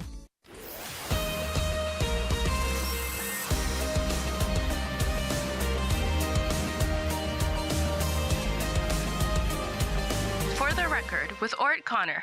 Good morning. Welcome back to For the Record. If you are just joining us, I will let you know that we have in the studio the Cabinet Secretary, Mr.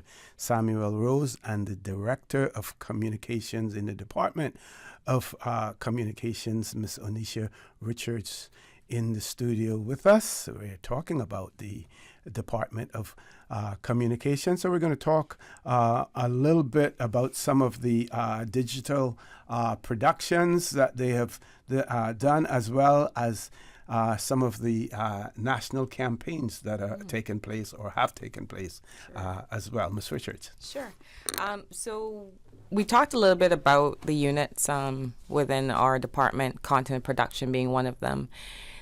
One of the things we know about communications today is that people want very interesting, engaging content, so things that they can really learn a lot more about. Yes, they want government news. Yes, they want to know where to get a service, but we also know that they're looking for engaging content. Mm-hmm. One of the things that we're responsible for is communicating to the community government's strategic priorities as well. And we tasked ourselves with trying to figure out how to do that in a more engaging way. So one of our strategic objectives, of course, is to highlight our Caymanian culture, so protecting our heritage and culture. So we've developed a couple of pieces this year, actually, but in earnest, about 2 years, we've been ensuring that content has been changing in government.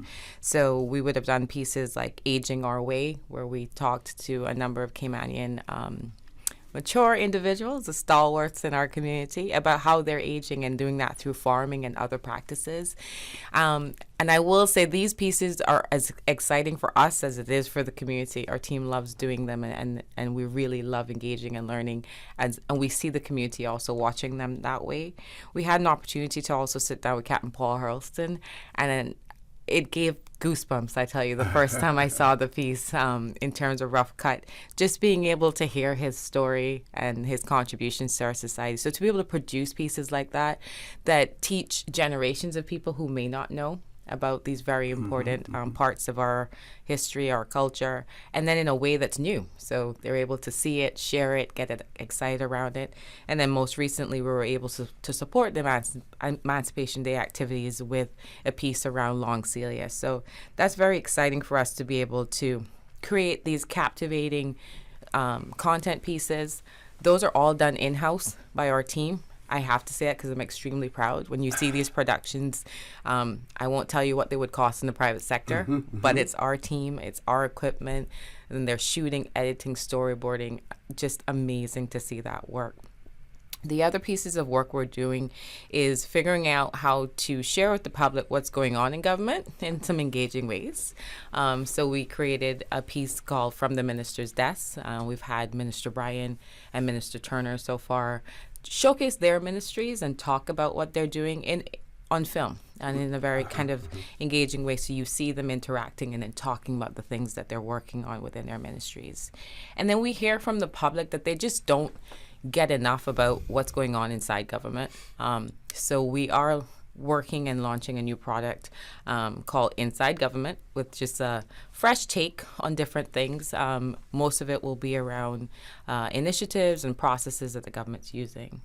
And if you want to add anything, Capsec, on the content pieces. Yeah, I think the content is obviously critical to help to translate important messages. So, for instance, the Long Celia piece helped to answer a lot of the questions about why are we celebrating Emancipation Day? What's this all about? Because you had people there still saying, oh, well, slavery didn't really exist. It's kind of hard to explain someone getting lashed 50 times, a woman getting lashed 50 times, if slavery was so benign and kind and nice as some try to portray it.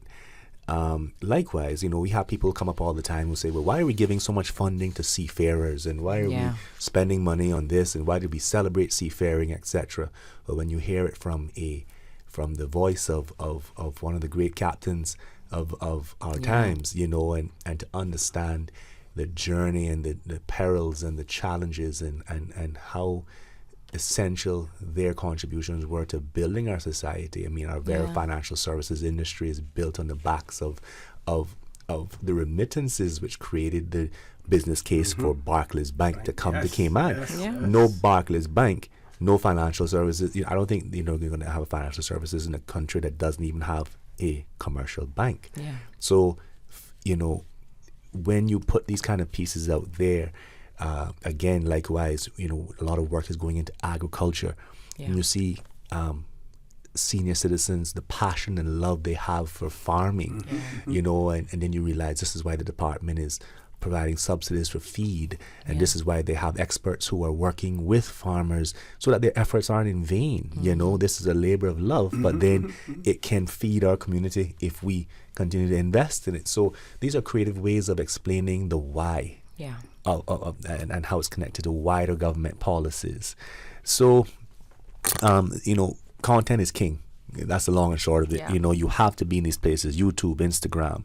People want visuals. They want to see and touch and feel. And so, yes, you can, our ministers are still exceedingly accessible. And we think that there's unparalleled access to government officials in Cayman, as compared to anywhere else in the world, physical access. But even then, it's not enough. And so these pieces, these content pieces, allow people to see and hear from their elected government, and as well as the people who are working and impacted by their decisions and by their priorities.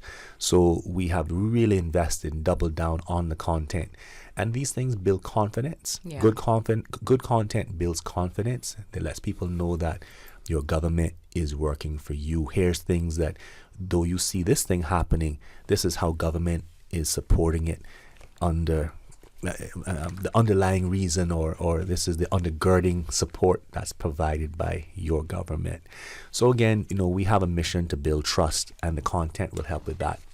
And I think I'll just double back quickly just to share that, again, we have some underwriting principles that Miss Onisha has spent her time speaking about. You talked about auditing. Well, we get audited every day. That's true, yes. we get audited every day, every moment. In fact, you always hear, it's not enough, it's not enough, it's not enough, right? And so with the resources, the increasing resources we're receiving, we're very grateful for them. We still have to be, accountable. And our accountability factors are everything that we put out has to be transparent, right? We FOI and data protection applies to us. We have to be able to reveal, the underlying truth behind it. So we can't put out any old thing we want to put out. We also have to be accurate. We can't afford to put out, people's lives depend on the information that's provided by the government. And sometimes we'll have ministries, I dare say, 2 or 3 ministries might have 2 or 3 different perspectives on something. So how do we get those differing perspectives at times to coalesce and gel so that we can provide one accurate message? Because you can't have government sending out conflicting messages, right? That's an essential part of government to let the country know that there is unity and a sense of direction. and everything has to be approved. So sometimes people say, well, how come these other people can put it out so fast? You know, well, they don't have to worry about transparency and accuracy. We have to ensure that what we're putting out is approved. And so, you know, Ms. Onisha is very capable and qualified, but she has not been given the magic wand of approval to approve anything that comes in front of her. We still have to ensure that our political arm is satisfied with the messaging we're putting out and the timing of that messaging. So at times it takes a little longer because it has to run up the tree of approvals, and sometimes people have to check, double check, as old people say. They got to measure twice and thrice before they cut once. And so we would rather sacrifice on the shareability and the timeliness and engagement as opposed to the approval, accuracy, and transparency. Those are the things that if we have to pick 3 to go forward with, it'll always be transparent. The first 3 are transparent, accurate, and approved. Right? But then we will try to support that with being shareable, timely, and engaging. Right? But you cannot flip the script the other way around. We can't say, well, look, we got to get it out first, or you got to make it fun and pretty and looking good, and we want everyone to share it and sacrifice the approval process. The accuracy or the transparency behind it.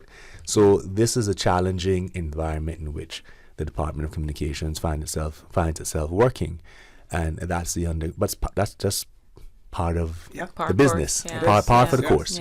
And so we constantly find ways of overcoming that, and as we develop better products and people see what how we work and the governance structure, partnerships with our other embedded communicators, etc. As those things develop, it will improve our speed.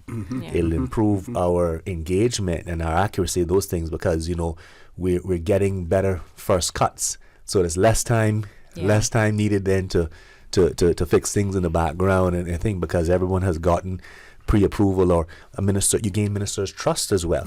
So even in drafting something, sometimes they want to say, well, don't say it that way. If you know how your minister likes to say things, the tone and getting that color, etc., because it's not our voice at the end of the day. We are only there to amplify the voice of our elected arm. Right? So these are the challenges that we face, but we have an amazing team of professionals, Mr. Connor. The majority of whom are Caymanians, and if we have some numbers there as well too. We have some brilliant people who are stalwarts who have been there with us a long time. Then we have a whole cadre of young people who are returning from university, who have been working in the private sector.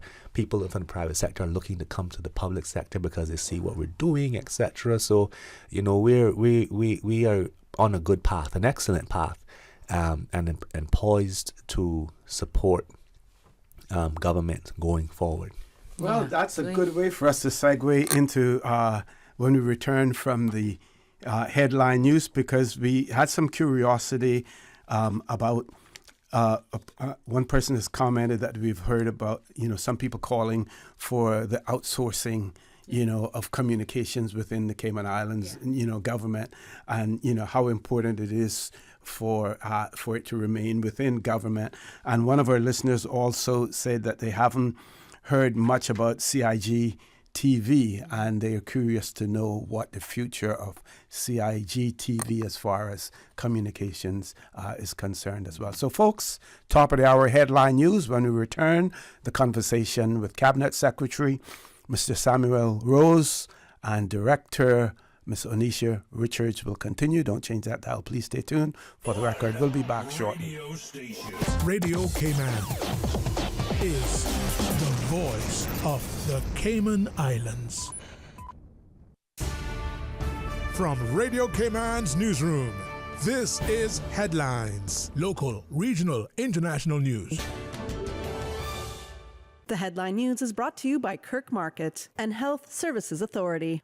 A man accused in the death of his informal business partner is due to stand trial. Ryan Roy Welcome is accused of driving over and killing Omar Ryan during a dispute in July 2023. The jury was selected last week, and the trial is expected to begin later today. Ukrainian President Volodymyr Zelensky has canceled foreign trips as a Russian offensive in northeast Ukraine gains ground. On Friday, Russia launched a new cross-border incursion into Ukraine, close to Ukraine's second city of Kharkiv. Meanwhile, in Kyiv, U.S. Secretary of State Antony Blinken has announced an extra $2 billion of U.S. funding for Ukraine. And as a controlled explosion rocked the Dali on Monday, nearly 24 sailors remained on board below deck in the massive ship's hull. The simultaneous blast sent pieces of Baltimore's once iconic Francis Scott Key Bridge into the nearby river. 7 weeks after its collapse, left 6 people on the bridge dead and the Dali marooned. Authorities and the crew hope that the demolition will mark the beginning of the end of a long process that has left 21 men on board trapped and cut off from the world thousands of miles from their home. Those are your headlines. I'm Karsley Fuller. More news available at www.radiocayman.gov.ky. Check out our social media pages: Facebook, YouTube, X, formerly Twitter, Radio Cayman Headline News.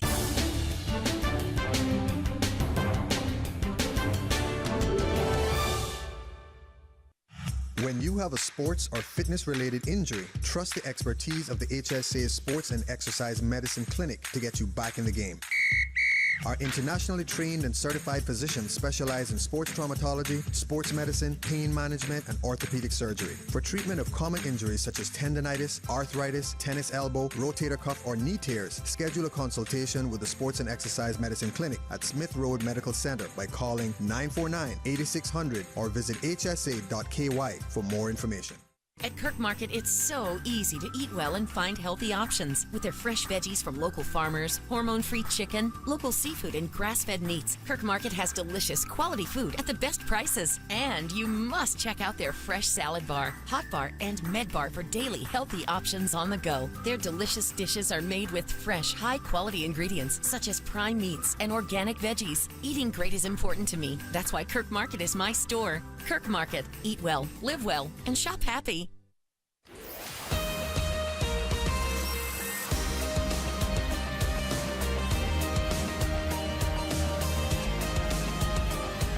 For the Record with Orrett Connor. Good morning. Welcome back to For the Record. In the studio with me, Cabinet Secretary Mr. Samuel Rose and Director of the Department of Communications, Ms. Onisha Richards. So two observations by our listeners. One wanted some comments about, when people call for the outsourcing, especially those who believe that government, is too large, but how important it is. And then you've spoken about the number of, Caymanians, young Caymanians, coming back home who, are doing such an excellent job there as well. And also the future of CIG TV, and talk a little bit about that as well. Sure. I'll kick off, and then maybe Capsec can add from there. But those are great questions, and actually things that are success stories really for us as I see them. So in terms of outsourcing communications, there's always going to be some aspects of government communications that needs to remain within Central, whether they be policy, crisis comms, for example, as well as information that might be sensitive and needs to be treated as such. On the other side of that, there are many types of information that's campaign planning, proactive planning that we do partner currently with many local agencies to do, and many of them are Caymanian agencies. We also partner with local individuals, so people who are just creating, their own small businesses and doing different types of content. So we see that as a win. For me, it's scalability. I want our team to always be able to be experts in what they do. Mm-hmm. If you're an expert, it means you don't do everything, right? That's right. So we ensure that we're working with partners to help us scale up. I think some of what I've also, heard, and as we listen, it's a part of our job, so we listen all the time to all the mediums that are talking. And from a communications perspective, it's also important for balance. So there should be private entities that are talking about issues, talking about us in government, and then we should be there as well. So I think there's a balance to strike. Any good democracy, the structure is you have both private and public talking about similar issues. So I think we're doing our job by ensuring that we're scaling so that we can do more for government communications, and we're using local talent, because that means that we're feeding an industry in Cayman as well that traditionally may have not gotten a lot of that attention. Many large firms would go overseas to get the work that they need done. We've made a concerted effort to do that locally. If I may, I think one of the greatest examples of that would, again, harkening back to COVID-19, during the COVID-19 pandemic, all of the collateral, all of the creative that COVID blew, all of the content that was designed to explain to people that this is a measure from government. You knew because you saw these figures without facial features. Art creative, was all done in-house by a Caymanian. Yes. Then we were able to partner because we needed so many hands on deck. Additional hands on deck. We were able to partner with private sector individuals who would have to use our design and our graphics, etc., our content to amplify the message, etc. We even, utilized, like Ms. Onisha said, vendors, influencers, people to parlay our message and to relay it out to the wider community. Because there's no way, given the demands and the growing and increasing demands, there's absolutely no way we can do it all in-house, and we're not making any attempt to do it all in-house. So there's some really unique and specific areas that there's local expertise on. We will use that utilize that local expertise. Perhaps sometimes we just don't need it all the time, so it doesn't justify having an individual full time in that space. So we know that model works, and so it's a both and, not an either or. Just like we had to resolve the issue of completely embedded or completely centralized comms, we realized nope, it can't be either one, it needs to be both. Likewise, we don't ever foresee a successful model, a model that has the trust of an elected government that is completely quote unquote outsourced. I don't even know what that means when you say outsourced, right? That's not necessarily the way to go. But we will be using, obviously we'll continue to use and increasingly use local vendors to amplify and to support us in the delivery of our communications priorities. Yeah, absolutely. On the CIG-TV front, that is definitely one of the channels that we've been evaluating, and I say in earnest evaluating over the past kind of 18 months. We know that there is a need for that type of information. How many people are using their actual TV sets? We don't have a clear marker on that because we don't have that information locally. So our approach to it has been that we ensure that there still is nightly news. And then on the exciting front, we continue to maintain the broadcast channel for those who want to have that channel. But we also ensure that that content's across on YouTube and we can share it. We're actually about to release a string of new content that we partnered with local creators on. So there are many young people who've done documentaries, mini movies. They have interviews that are very interesting with individuals in our community. So we took the approach, Capsec mentioned our team. We do a lot of work. Our team is still only 38 people. Might sound like a large number. As I shared with you before, we do a lot of things. It's still not enough people. So we don't have a team that can go out and shoot documentaries and do interviews every day or come up with, small mini films. But there are people in our community who've done that. So we've partnered with many content creators to be able to purchase their content for the channel for periods of time. So people will begin to see new, fresh content on the channels. It allows it to be much more engaging than it's been, previously. And then it also gives opportunities for young people and content creators in our community to show their work. And I'm hoping it encourages more people to do that, right? It's, I think, more rewarding for someone to be able to say, hey, my work is being shown on a channel. So that's what we're currently doing. We never envision not having CIG TV. It's whether it will be broadcast is so the conduit, but in terms of it not being there, that's not a part of our equation. It's just the how it's actually released. I think we've heard the discussions, people asking for a local television station, you know, with the iteration of Cayman 27 going away, that's still quite a gap. We don't have a fix for that. I have my opinions. We don't have a fix for that yet. And, you know, what we're focusing on right now, based on the resources we have, is ensuring that we can continue having CIGTV and having content that's fresh on that channel, and ensuring the news is done daily. And we want to grow our news subscriptions. So that's also one of the things that we're working on. Okay. Another observation, we know that the official language of the Cayman Islands is English. Yeah. But we're seeing more and more nationalities, some becoming more dominant than others, where English may not be their first language. In terms of communication, are there any plans to address that? And of course, there will be mixed opinions in relation to that as well. You know, who are we catering to? You know, but sometimes there are extremely important messages that need to get out there that may be, having life and death implications, as well. Can we address that? Yes. So a good example, you hit the nail on the head. So we see in our remit that core government information and crisis information should be in the predominant languages we know exist in our local community.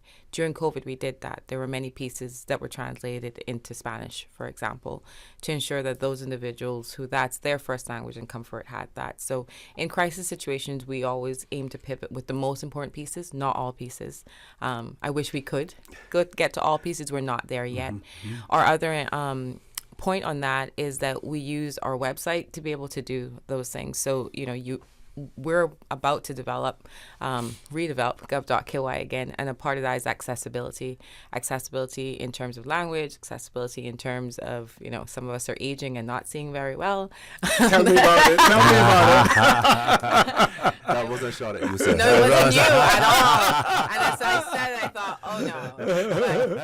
But I also have that issue. No. And it has nothing to do with age, really. I suffer from glaucoma. Yes, you can have that at any age. Absolutely. And then there are people who have other disabilities. So we're ensuring that the new gov.ky is able to be responsive enough to respond to all those things.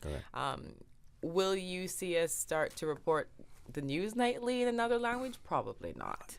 Yeah. So we feel it's core functions, so government services that people may need to access, and then crisis information.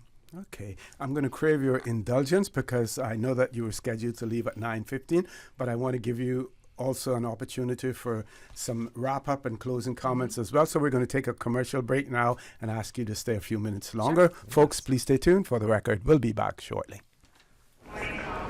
You know who this is? That same old girl that went to Hollywood and Panama? Well, guess what? The fun ain't done yet, because this year, I'm going to country concerts in Denver. I got kick up my heels in Times Square. I got keep living the dream with Cayman Airways. We so blessed to have them. I tell you what though, this old girl's feeling younger than ever. Make your travel dreams come true with Cayman Airways, offering international non-stop flights from Cayman to New York, Miami, Tampa, Denver, Los Angeles, Panama, Kingston, Mobay, La Ceiba, and Havana. Enjoy free rum punch, free in-flight entertainment, free seat selection, and free meals on select flights. Call 949-2311, contact a travel agent, or visit CaymanAirways.com. So much happening so fast, too much. It is hard for me to follow my health care instructions. The private counseling with West Bay Pharmacy literally saved my life. At West Bay Pharmacy, we know how complex medications can be.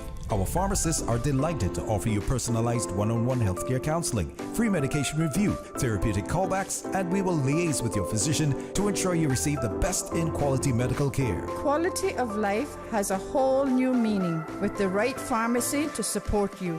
Thank you, West Bay Pharmacy. West Bay Pharmacy in Centennial Towers. Convenient quality care is just around the corner. Now you can WhatsApp your West Bay Pharmacy prescriptions to 516-0777. This Mother's Day, Digicel wants to take you to brunch. We're giving away brunch vouchers for you and mom to enjoy a delightful feast together. Winning is easy. Simply activate the postpaid Supreme plan or the 30-day Prime Max plan, and you could be our lucky winner. Don't let the chance to treat mom to a special day out slip away. Visit your nearest Digicel store today or hop onto the My Digicel app for your shot at winning. Make this Mother's Day a memorable one with Digicel. At Kirk Market, it's so easy to eat well and find healthy options. With their fresh veggies from local farmers, hormone-free chicken, local seafood, and grass-fed meats, Kirk Market has delicious, quality food at the best prices. And you must check out their fresh salad bar, hot bar, and med bar for daily healthy options on the go. Their delicious dishes are made with fresh, high-quality ingredients such as prime meats and organic veggies. Eating great is important to me. That's why Kirk Market is my store. Kirk Market. Eat well, live well, and shop happy. Hi, this is Juliana O'Connor Connolly, the Honourable Premier of the Cayman Islands. I'm inviting you to come out to the March for Jesus, Saturday, 18th of May, 2024. Thank you very much. Join us for the March for Jesus on the 18th of May 2024, starting at the 7 Mile Public Beach at 3 p.m. Then for our Thank You Jesus Praise and Worship concert starting at 6:30 p.m. on Albert Panton Street. For more information, visit our website at www.christian.ky and then click on the March for Jesus 2024 tab. See you at the March for Jesus.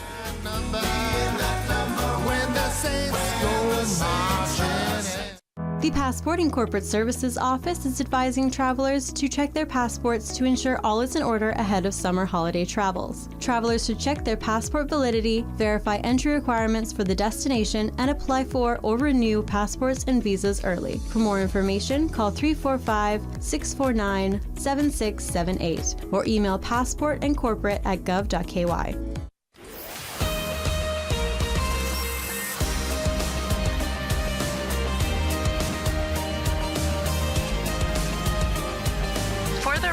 With Orrett Connor.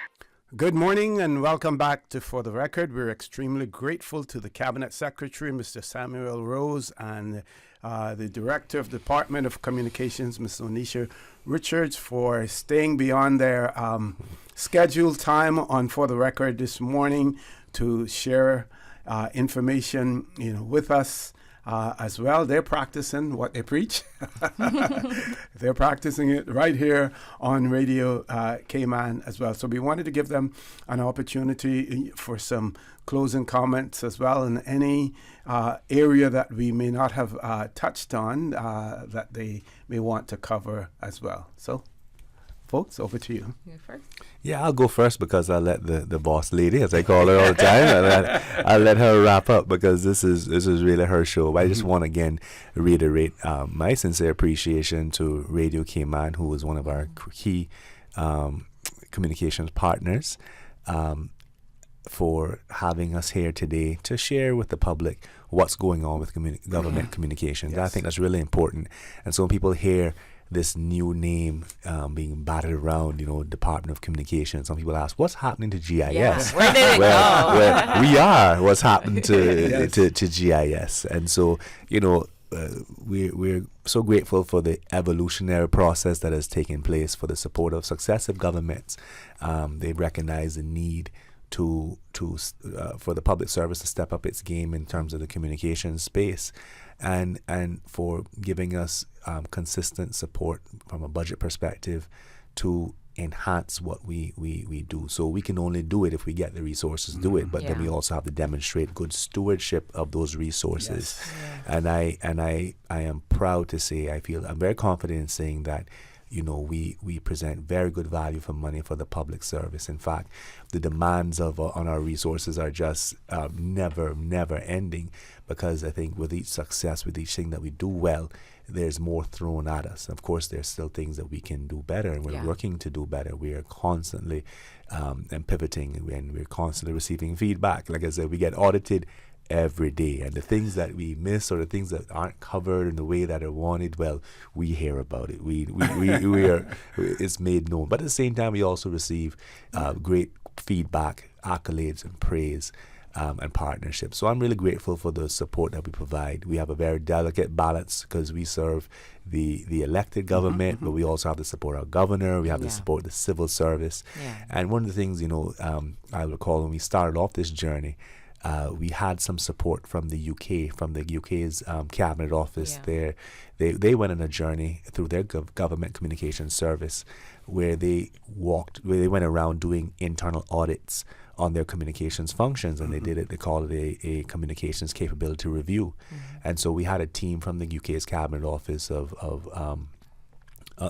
sent by the cabinet office, but comprising various communications professionals from different departments who had themselves gone through an audit. And one of the individuals was a gentleman who was the head of internal communications for the cabinet office. And I remember him looking at Mr. Madison and I and saying, Mr. Madison was, our great deputy governor was saying, we talking about his passion for our civil service and love. And he looked him square in the face and said, "Sir, you really can't say you love and appreciate and support your civil service if you don't have an internal comms function."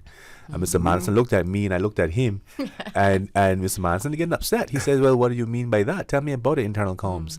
He says, "Well, your civil service should be learning about things that impact them from your local media, or the CS. Remember the famous CS messages, Mr. Connor? Yes, there used to be an email that would go out for anything from car lights on to your pay raise, your cost of living. Everything was on a CS computer service message, right? So if you missed that CS message, and some people, I won't call any names, had a folder. inbox, a folder where the CS messages would get diverted to because there were so many things coming through, bake sales, job postings. It was just a dog's breakfast. And that's what we considered internal comms. And so we had to create this entire function, build it out. And so we started off with Ms. Aubrey Borden was our first secondee into that role. And then Ms. Onisha came after Ms. Aubrey to take up the baton. And, we've built out the function, just even starting there, so it's been a transformation, realizing that, our first point of contact is our civil service, and ensuring that they're informed. So, imagine picking up the phone as a member of the public to ask a department about the new fees that you heard announced, and the person on the other end saying to you, "Well, I never heard about it. This new fee." But those things would happen because the staff themselves weren't aware of what was transpiring. Now we have something called the hub that, civil servants, they go there, they turn their computers on. Those who have access to a computer, that's the first thing they see in the morning on their home screen. What's going on, civil service news. We post the jobs there. There's your civil servant of the month or what have you, the Deputy Governor's Award winner, key announcements on critical policies, changes, hires. These things are all right there, so people have a sense that they're valued. So even Miss Susan got her congratulations for her 33 years of service this morning. That's right. So we partner very close with our portfolio of the civil service to really drive that. So it's been a transformational process. Something that I never imagined, if we'd gone in a direction I never dreamt that we would go, but now we know what works, and we're continuing to focus on that. And again, the communications function is in a safe pair of hands in form of Miss Onisha. So we're so fortunate to have her, sir. She is the consummate professional, and more above all else, she is a servant leader. There's nothing she asks her team to do that she herself is not willing to do. And she gives them all the credit, and she takes the blame. I can tell you that. If anything goes wrong, she says, that's on me. Let me figure out how I got that wrong. But when anything that goes well with that, her team, she tells you who it came from, whether it's the person at the front desk, that idea came from that individual, or it's this individual who shot that. It's never, I did this. It's not she's not an I person. So I'm so honored to There's work no I with her. in we. No. No, sir. So that's it from my end. I'll leave it Ms. Onisha to bring it home. Sure. Thank you for that, CAPSEC. GIS had a 50-year legacy, and we're really, really honored to be able to have that function be a part of the new Department of Communications. And we're hoping to be able to continue, to lead that light in communication. So not to say that it wasn't appreciated. I think there's just so much amazing work, and we'll be sharing more over the next couple of weeks about the history and the transition. So you'll see more of those pieces come out, and we'll make sure that we're sharing them with Radio Cayman as well. This journey has not just been about a name change for us. This journey has been a lot about ensuring that we were positioning the government in terms of strategic communications to be able to serve our public today and being able to serve the public in the future. Any effective government around the world knows that communication is the cornerstone of their success. You can be doing as much as you'd like. If nobody knows about it, unfortunately, it doesn't exist. So our job, we have big shoes to fill, and we're very excited to have the opportunity to do so. And, we just want to make sure that we always remain in that position where we're forward thinking, supporting, building out the communication profession for government. And CABSEC just mentioned the team, but that's extremely important to me. We're a service industry, we're creating things, and we're creating things for people. So people are what's important to that. And one of the things that's really important to us as a department as well is that we've created a organization that people want to come and work in and they want to stay in. Great. So I'm really excited about that. We're doing a lot to ensure that that continues as well. And it's really, really a passionate and engaging team. And I'm really happy to be able to lead and support them. Yeah. So thank you for this opportunity. We are on a journey. We don't get everything right, but we're very open to feedback. And like I said, we listen all the time. If you want to give us direct feedback, you can do that too. We're at gov.ky/communications. You can send information in there. I'm not hard to reach. All my details are public. Please do send any comments you have in, because like I said, this is not a start and a stop. It's a continuum, and we're aiming for world-class communications. Okay, well, Ms. Richards, thank you. Thank you very much. Cabinet Secretary, thank you as well. Folks, we're going to go to a commercial break. When we return, I remember in my old political science days at college, and I hope I get this right, but there was in the Portuguese colonies, there was this cry. It was a luta continua, the struggle continues. And I say that because when we return, we're going to talk about the struggle continuing. The Guardian newspaper, an article yesterday on tax havens, they still call us that. Nearly 40% of dirty money is laundered in London and the UK Crown dependencies. A Deputy Foreign Secretary urges Cayman and British Virgin Islands to implement UK laws requiring public registers of funds. We'll talk about that when we return, because you know what they say in that article as well? If you want our British king to be your king, then you have to share our values. You have to be a part of them. Folks, that's a huge challenge for some of us, especially those who don't really necessarily believe that they have a king. There are lots of us who believe that we're our own kings. There should be no one who is exalted any higher than the individual as well. But we'll talk more about that. I won't ask the civil servants to opine on that one, but I certainly can. Folks, don't change that dial. Please stay tuned for the record. We'll be back shortly. She hear clunk and her car stop. I was just about to send her some money, so I send it straight to her JN Money Transfer card. It cost me less, and perhaps she use the card, pay the garage right away. She'll get discount through the JN Rewards program in Jamaica. This card make things easy. You can even get funds at any multi-link ATM. JN Money Transfer Card. Fast, affordable, convenient. Tell your loved ones in Jamaica about it. Sign up is free. You know who this is? That same old girl that went to Hollywood and Panama? Well, guess what? The fun ain't done yet, because this year, I'm going to country concerts in Denver. I got kick up my heels in Times Square. I gotta keep living the dream with Cayman Airways. We so blessed to have them. I tell you what, though, this old girl's feeling younger than ever. Make your travel dreams come true with Cayman Airways, offering international non-stop flights from Cayman to New York, Miami, Tampa, Denver, Los Angeles, Panama, Kingston, Mobay, La Ceiba, and Havana. Enjoy free rum punch, free in-flight entertainment, free seat selection, and free meals on select flights. Call 949-2311, contact a travel agent, or visit CaymanAirways.com.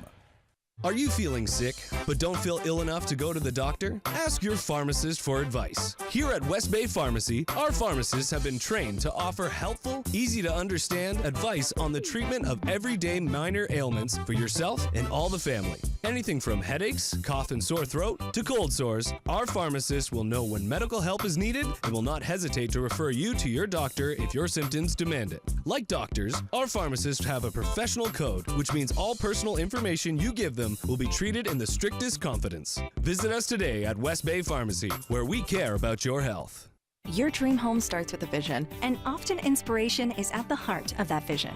Brand Source Home Gallery's in-house designers are here to help bring your vision to life. Whether you're remodeling or building a new home, Brand Source Home Gallery is your one-stop solution. Explore their kitchen cabinets, sinks, faucets, bath fixtures, tubs, vanities, and more. Let Brand Source's designers help and inspire you with your next project. Call 623-5000 and schedule an appointment with a design expert at Brand Source Home Gallery, Dorsey Drive, Industrial Park, serving Cayman for 50 years. This Mother's Day, Digicel wants to take you to brunch. We're giving away brunch vouchers for you and mom to enjoy a delightful feast together. Winning is easy. Simply activate the postpaid Supreme plan or the 30-day Prime Max plan, and you could be our lucky winner. Don't let the chance to treat mom to a special day out slip away. Visit your nearest Digicel store today or hop onto the My Digicel app for your shot at winning. Make this Mother's Day a memorable one with Digicel. If you're a parent, you know that providing your child with a quality early childhood education can be expensive. However, the Ministry of Education offers financial assistance through its Early Childhood Assistance Program to help qualifying Caymanian families cover the costs at registered early childhood settings. Visit our online application portal at moeapplications.gov.ky to learn more and get started. This message is brought to you by the Ministry of Education.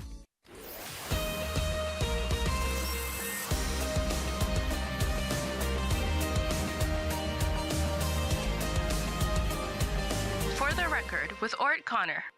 Good morning and welcome back to For the Record. Have a few shout outs here as well that I'm going to still continue to share with you as long as they come in. And Miss Rosita Borden is sending out happy anniversary, 14-year anniversary to Philip and Tricia Jones. And wishing you many, many more coming from Miss Rosita Borden. Have I missed any Miss Susan? Any more? We have one from Miss Jewel as well. I need to find that one though. Oh, yes. Happy birthday greetings going out to Miss Eloise Seymour, Miss Jewel's aunt. Aunt Eloise, happy birthday greetings going out to Aunt Eloise from Miss Jewel as well. Her birthday is today. Miss Eloise Seymour celebrating her birthday. We want to wish her a happy birthday as well. She is another icon in the Cayman Islands, as well. Notable achievements, worked extremely hard, a very productive person, and now she is, into her gardening and everything else as well. So we want to wish Miss Eloise a happy birthday today as well. And then,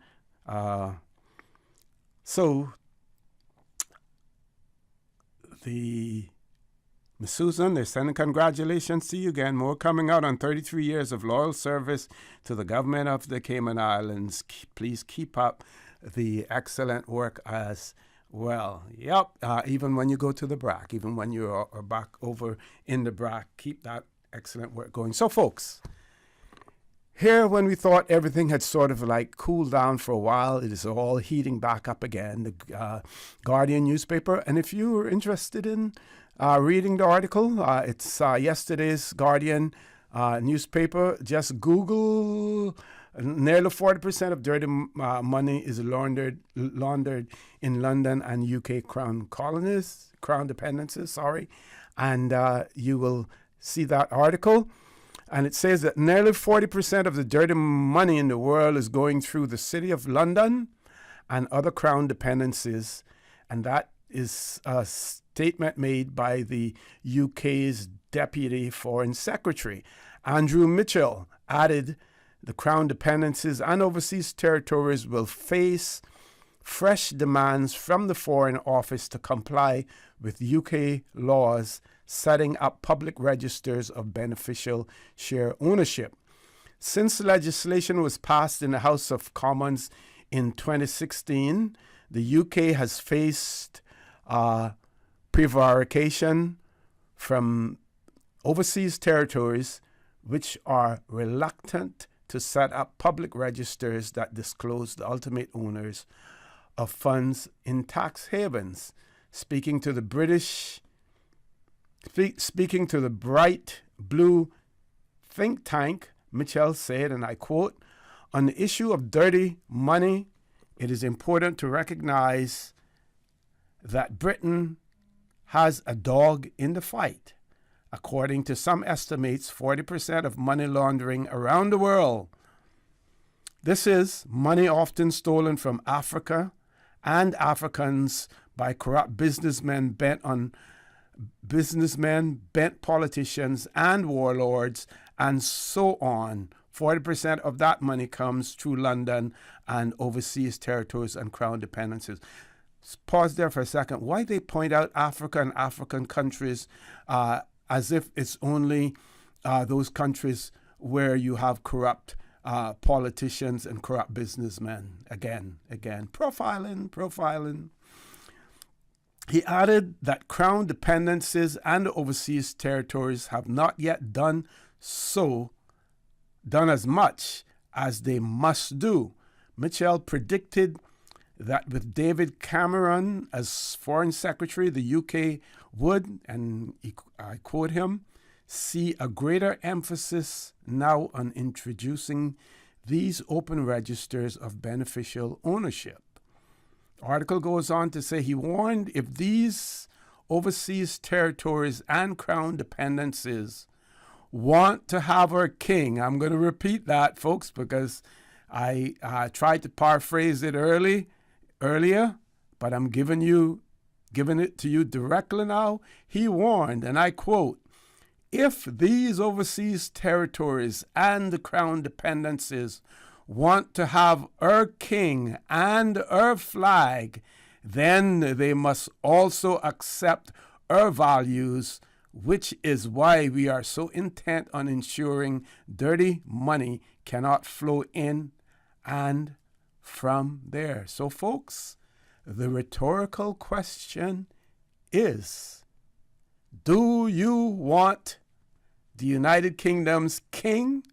Do you want their flag? If you do, then you have to take the calf along with the cow. You have to take the calf along with the cow. You must accept their values if you want their king, if you want their flag. That is a choice that we may ignore it now, but one of these days the crunch is going to come and we're going to have to make that choice.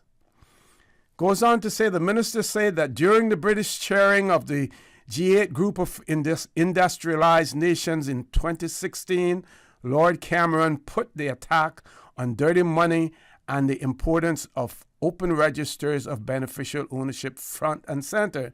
It is widely accepted that after his resignation as Prime Minister in 2016, the momentum inside the government about fighting corruption in the overseas territories dissipated. Nevertheless, in 2018, the UK passed the law requiring the government to issue a draft order in council imposing beneficial ownership registers by 2020 following a conservative backbench revolt.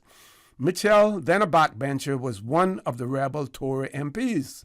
The British Virgin Islands and the Cayman Islands have still not introduced public registers and are now citing European Court of Justice, that is the ECJ, rulings to place restrictions on those able to access the register. Neither the BVI or the Cayman Islands are subject to the European Court of Justice rulings. In 2013, the BVI Financial Services Minister, Lorna Smith, said the government would not push ahead with plans to implement publicly accessible registers because of an ECJ ruling, she said, could infringe on people's human rights. The Cayman Islands government soon afterwards said, and I quote, "We are currently progressing to provide access to those members of the public who meet the," and I quote, "legitimate interest test required by that case. This will include access to parties who are genuinely seeking information so as to prevent or combat money laundering and terrorist financing. For instance, media and civil society organizations under specific circumstances per the ECJ judgment. We anticipate that this enhanced framework will be introduced no later than 2024. So that was Cayman's response to it. So like I said, folks, the struggle continues. They're coming at us again. The question is, do you want to retain the UK King and their flag? And if the answer is yes, then you also have to accept their values. And in accepting their values, you are going to have to do what they tell you. I believe we do have a caller. Ms. Susan, should we take the commercial break first? And then we will take the caller. This way we can go straight through until 10 o'clock. Caller, hang in there. Very quickly, we're going to take a commercial break. For the record, we'll be back shortly. Hi, this is Juliana O'Connor Conley, the Honourable Premier of the Cayman Islands. I'm inviting you to come out to the March for Jesus, Saturday, 18th of May, 2024. Thank you very much. Join us for the March for Jesus on the 18th of May 2024, starting at the 7 Mile Public Beach at 3 p.m. Then for our Thank You Jesus Praise and Worship concert starting at 6:30 p.m. on Albert Panton Street. For more information, visit our website at www.christian.ky and then click on the March for Jesus 2024 tab. See you at the March for Jesus.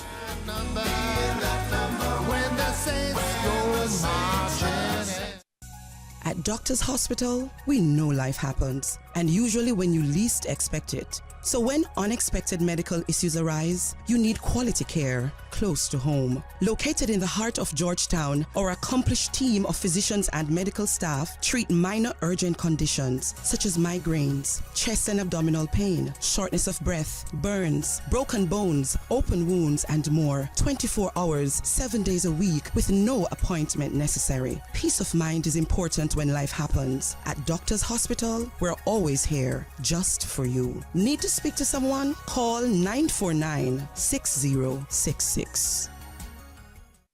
This Mother's Day, Digicel wants to take you to brunch. We're giving away brunch vouchers for you and mom to enjoy a delightful feast together.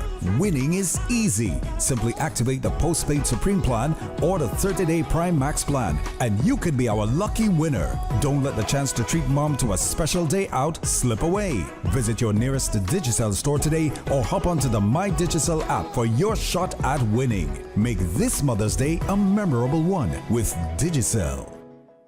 At Kirk's Home Center, we can make your life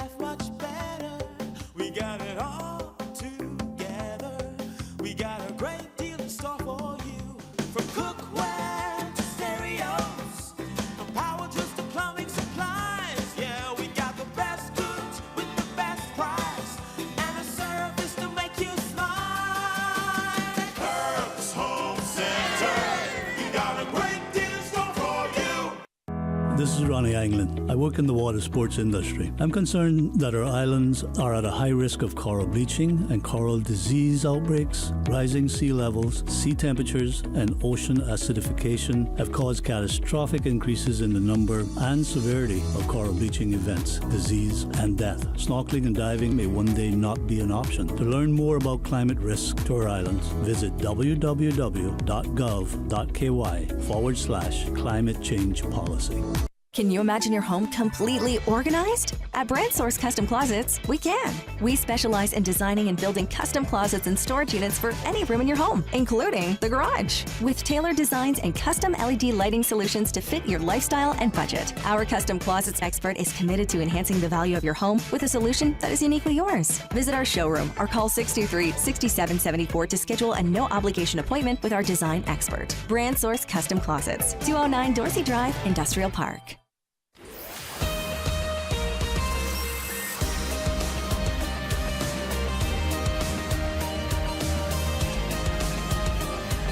For the Record with Orrett Connor. Good morning. Welcome back to For the Record. We're in the last leg of the show this morning. More congratulations coming in to Miss Susan Watson as well, and in particular coming from her class of 1982, congratulating her on her 33 years of loyal service to the government and the people of the Cayman Islands. They say the government here, but I'm adding and the people of the Cayman Islands as well, as well as her Radio Cayman family. We do have a caller that has been on hold for quite a while. Caller, good morning. Welcome to For the Record. Yeah, good morning to you, O.C. Good morning. How are you? Not too bad. How about yourself? I'm good, thanks. Good. Just want to comment a couple of things briefly. Sure. One was on the comments that Graham made earlier regarding the cruise ship. I mean, I know that's a fact, right? And you probably know that for yourself. So, but I just want to hit in case there's probably a lot of people that probably does notice because they haven't been on a cruise, right? Mm-hmm. But what it does, they have a list of everything that we have to offer here. And if they can sell all of that on the ship, right, their profit margin is going to be a lot better than you coming off the ship and just grabbing a bus and say, well, we can do an island tour or something like that. So what they do, they will tell you that, well, if you buy our tours, we guarantee you that the ship is not going to leave with you. But we can't promise you if you go shore and buy, other tours that, the ship will wait. So that's another gimmick that they try to pull on you to sell to you, because I was taken by that, not realizing the second time I did a cruise, I learned my lesson. Mm-hmm. It's just a selling tactic that they have, right? And another thing, Graham mentioned about some incident, something that about the hotels, also, as well as I do, wherever there's smoke, chances are there's a little bit of fire. So nothing surprises me in this country anymore. I know sometimes, and I totally understand where you're coming from, when there's certain items or certain issues, you would like to have the facts, right? But you know what? What the government should do from time, Graham mentioned that, because let me tell you something, my friend, it is happening. And that is something that the government should have jumped on right away and say, you know what, we got to find out if this is happening in our country. And if it is, we got to make sure that it is sorted out and it's going to be right, because we cannot allow this kind of thing to happen in this country. We have nowhere else to go. This is home to us, and it's home to a lot of other people. And those that come here, if they have a problem accepting what we have, apparently the only thing a lot of them love about this country is the money and their lifestyle and everything else, right? And this is hard to swallow. So the government should have grabbed that and pick up on it and find out and let the country know that, that these people, if they are guilty of that, we will not accept that, and we will deal with you in a different way. And another thing was that accident we had a few days ago. I know it's very sensitive, but, my heart goes out to those people that lost loved ones, because until you lose someone, you know what it's all about, right? And when bad decisions are being made in the country, people pay the price, right? These Japanese cars that we are how brought it into this country, they should not be allowed to come in here. I mean, these old things they call Honda Fit, right? The only thing they're good for is to put matches in them because they're no bigger than a matchbox. So they should be using them for matchboxes, right? And they're not safe because I've seen accidents with these things. And also, you know, when we were growing up and when we were doing our tests, what was the distance you had between the car in front of you, if you can recall? Can you answer that? Can you repeat that again? Sorry. The distance when we was getting or doing our tests and reading our book together, go and take our tests. What was the distance that you had to be behind the car that is in front of you? You should be one car length for every 10 miles an hour up to 40 miles, and then you basically almost double that when you're about 40 miles an hour. 25 feet. It was what was in the book. 25 feet. Yeah. Distance you had. Oh, see, there's not 1 minute time you go there now that somebody is not right up on your tail end. What do you expect? What do you expect is going to happen if you have an emergency that you have to brake in front of you? Right? What's happening? People, I don't know. You know, it's my heart just goes out to them poor people. But and that appears to be the rule rather than the exception. You know, in terms of tailgating. Exactly. See, and I don't know what our government needs to take this thing and nip it in the bud, because things in this country are being totally ignored that could be addressed. And it's only one thing is going to happen. We haven't seen nothing yet with these little cars. A lot more is to come, which I don't want it to, but, you know, this is the result you get when you deal with stuff like this. See, thanks for listening to me and have a good one. Thank you. You know, as well for calling in. Yes, the whole issue of driving, and I this morning again, you know, when you look at a lot of the speeding on the road, those box cars, they love to speed. I don't know why, because many of those box cars, there is very little separation between the front of the vehicle and the driver. Pickup trucks, they love to speed and they love to tailgate you as well. And then all of these small cars, what used to be called the compact vehicles, they love to speed. And in many instances, most of them are Honda Fits. I'm wondering also, this morning I said to myself, I wonder if they believe that they are called Honda Fits because they can fit in anywhere, because the way that they are weaving in and out of traffic, just trying to squeeze to get one car length ahead of someone else, they must believe that they have to live up to the name Honda Fit as well. So it is really crazy out there. As far as the rumors that are going around about this particular establishment, I won't comment on it until I have seen something. I have heard that the owners of the establishment have said that this is incorrect, and they will be seeking to identify and take legal action against the person or persons who have circulated that. That is what I have heard. I cannot, confirm any of that. So as a result of that, I will basically say nothing in that regard. I want to go and look at an article. I hope I kept that one. Yes. Electoral boundary changes in limbo ahead of the 2025 election. Opposition leader, government needs to explain delays. So this is an article in the Compass newspaper. Trying to see who actually wrote the article. Yes, Reshma Raghunath. I hope I'm pronouncing that right.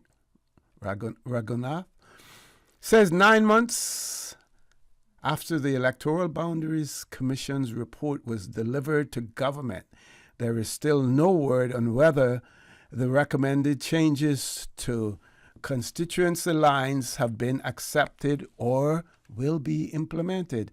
The report recommended the creation of a new constituency in Bodden Town and the redrawing of lines in 15 others to make electors' numbers more in line with international standards.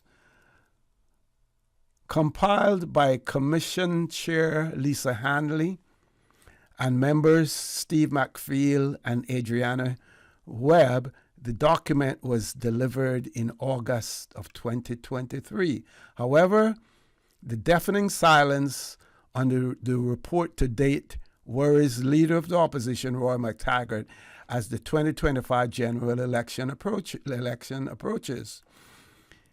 And this is a quote: "It is deeply concerning that a report of such significance was handed to the government 9 months ago without any action," McTaggart told the Cayman Compass following queries, under the delay. The projected general election date is the 16th of April 2025, based on the election office's proposal shared with the Compass. The pressure is on to get the report to Parliament for debate and then to the Elections Office for implementation if there is consensus amongst government members. However, McTaggart warned that there may not be enough time to apply the changes. He's quoted as saying, "I fear that it may be getting too close to the election to implement last-minute changes. I certainly would not want to see the potential confusion that any last-minute changes to electoral boundaries would cause the electorate and the elections office," McTaggart said. And this is under the heading "Government Position Unclear." Despite repeated attempts by the Compass to confirm the status of the report, it remains unclear whether Cabinet has accepted the recommended changes. McTaggart said the government will need to explain the reasons for this holdup. Election Supervisor Wesley Howell, responding to Compass queries, said the timing of the presentation of the boundary report to Parliament is determined by the Premier and other elected officials. Regarding the proposed changes by the Boundaries Commission, the Elections Office team are prepared to undertake the necessary measures to inform registered voters of the proposed changes to their electoral districts per the 2023 Electoral Boundaries Commission recommendations, he said. In McTaggart's view, however, the delay appears to be more than just dragging of feet. And he goes on to talk about his suspicions. I'm unable to read this whole article to you, but I say to you, go to the Compass, read the article. We know that there's always opposition to change, while at the same time there are many who are calling for changes. But let's use Jamaica as an example. There was a whole lot of verbiage about Jamaica replacing the king as the head of state and transitioning into a republic, a parliamentary republic, and the removal of the Judicial Committee of the Privy Council as the court of last resort and replacing it with the Caribbean Court of Justice. And now we see in Jamaica things are changing.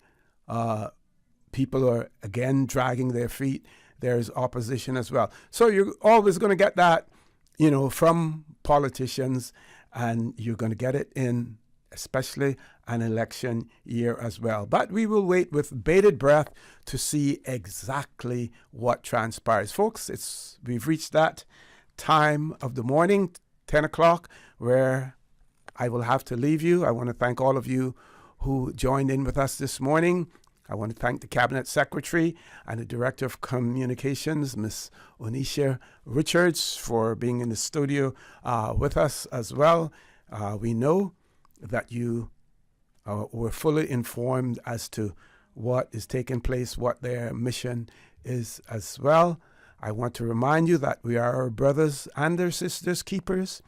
There is always someone out there who's less fortunate than we are, and I ask you to extend a helping hand to them. If you can't do that, then I suggest you donate to a worthy charity, because we always want to consider those who need, not necessarily those who want or even those who crave. So I say to you, have a great day. Continue to support your radio station, Radio Cayman. Join Sterling Dweeny Bags at 12:15 for Talk Today. And as usual, we ask the good Lord to bless these three beautiful, wonderful Cayman Islands.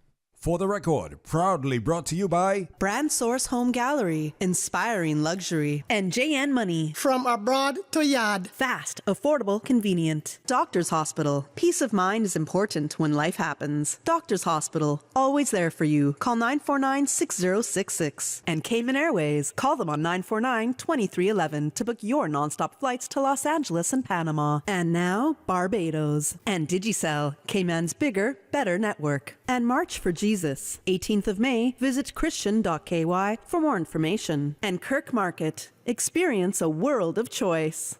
Covering Little Cayman, Cayman Bride.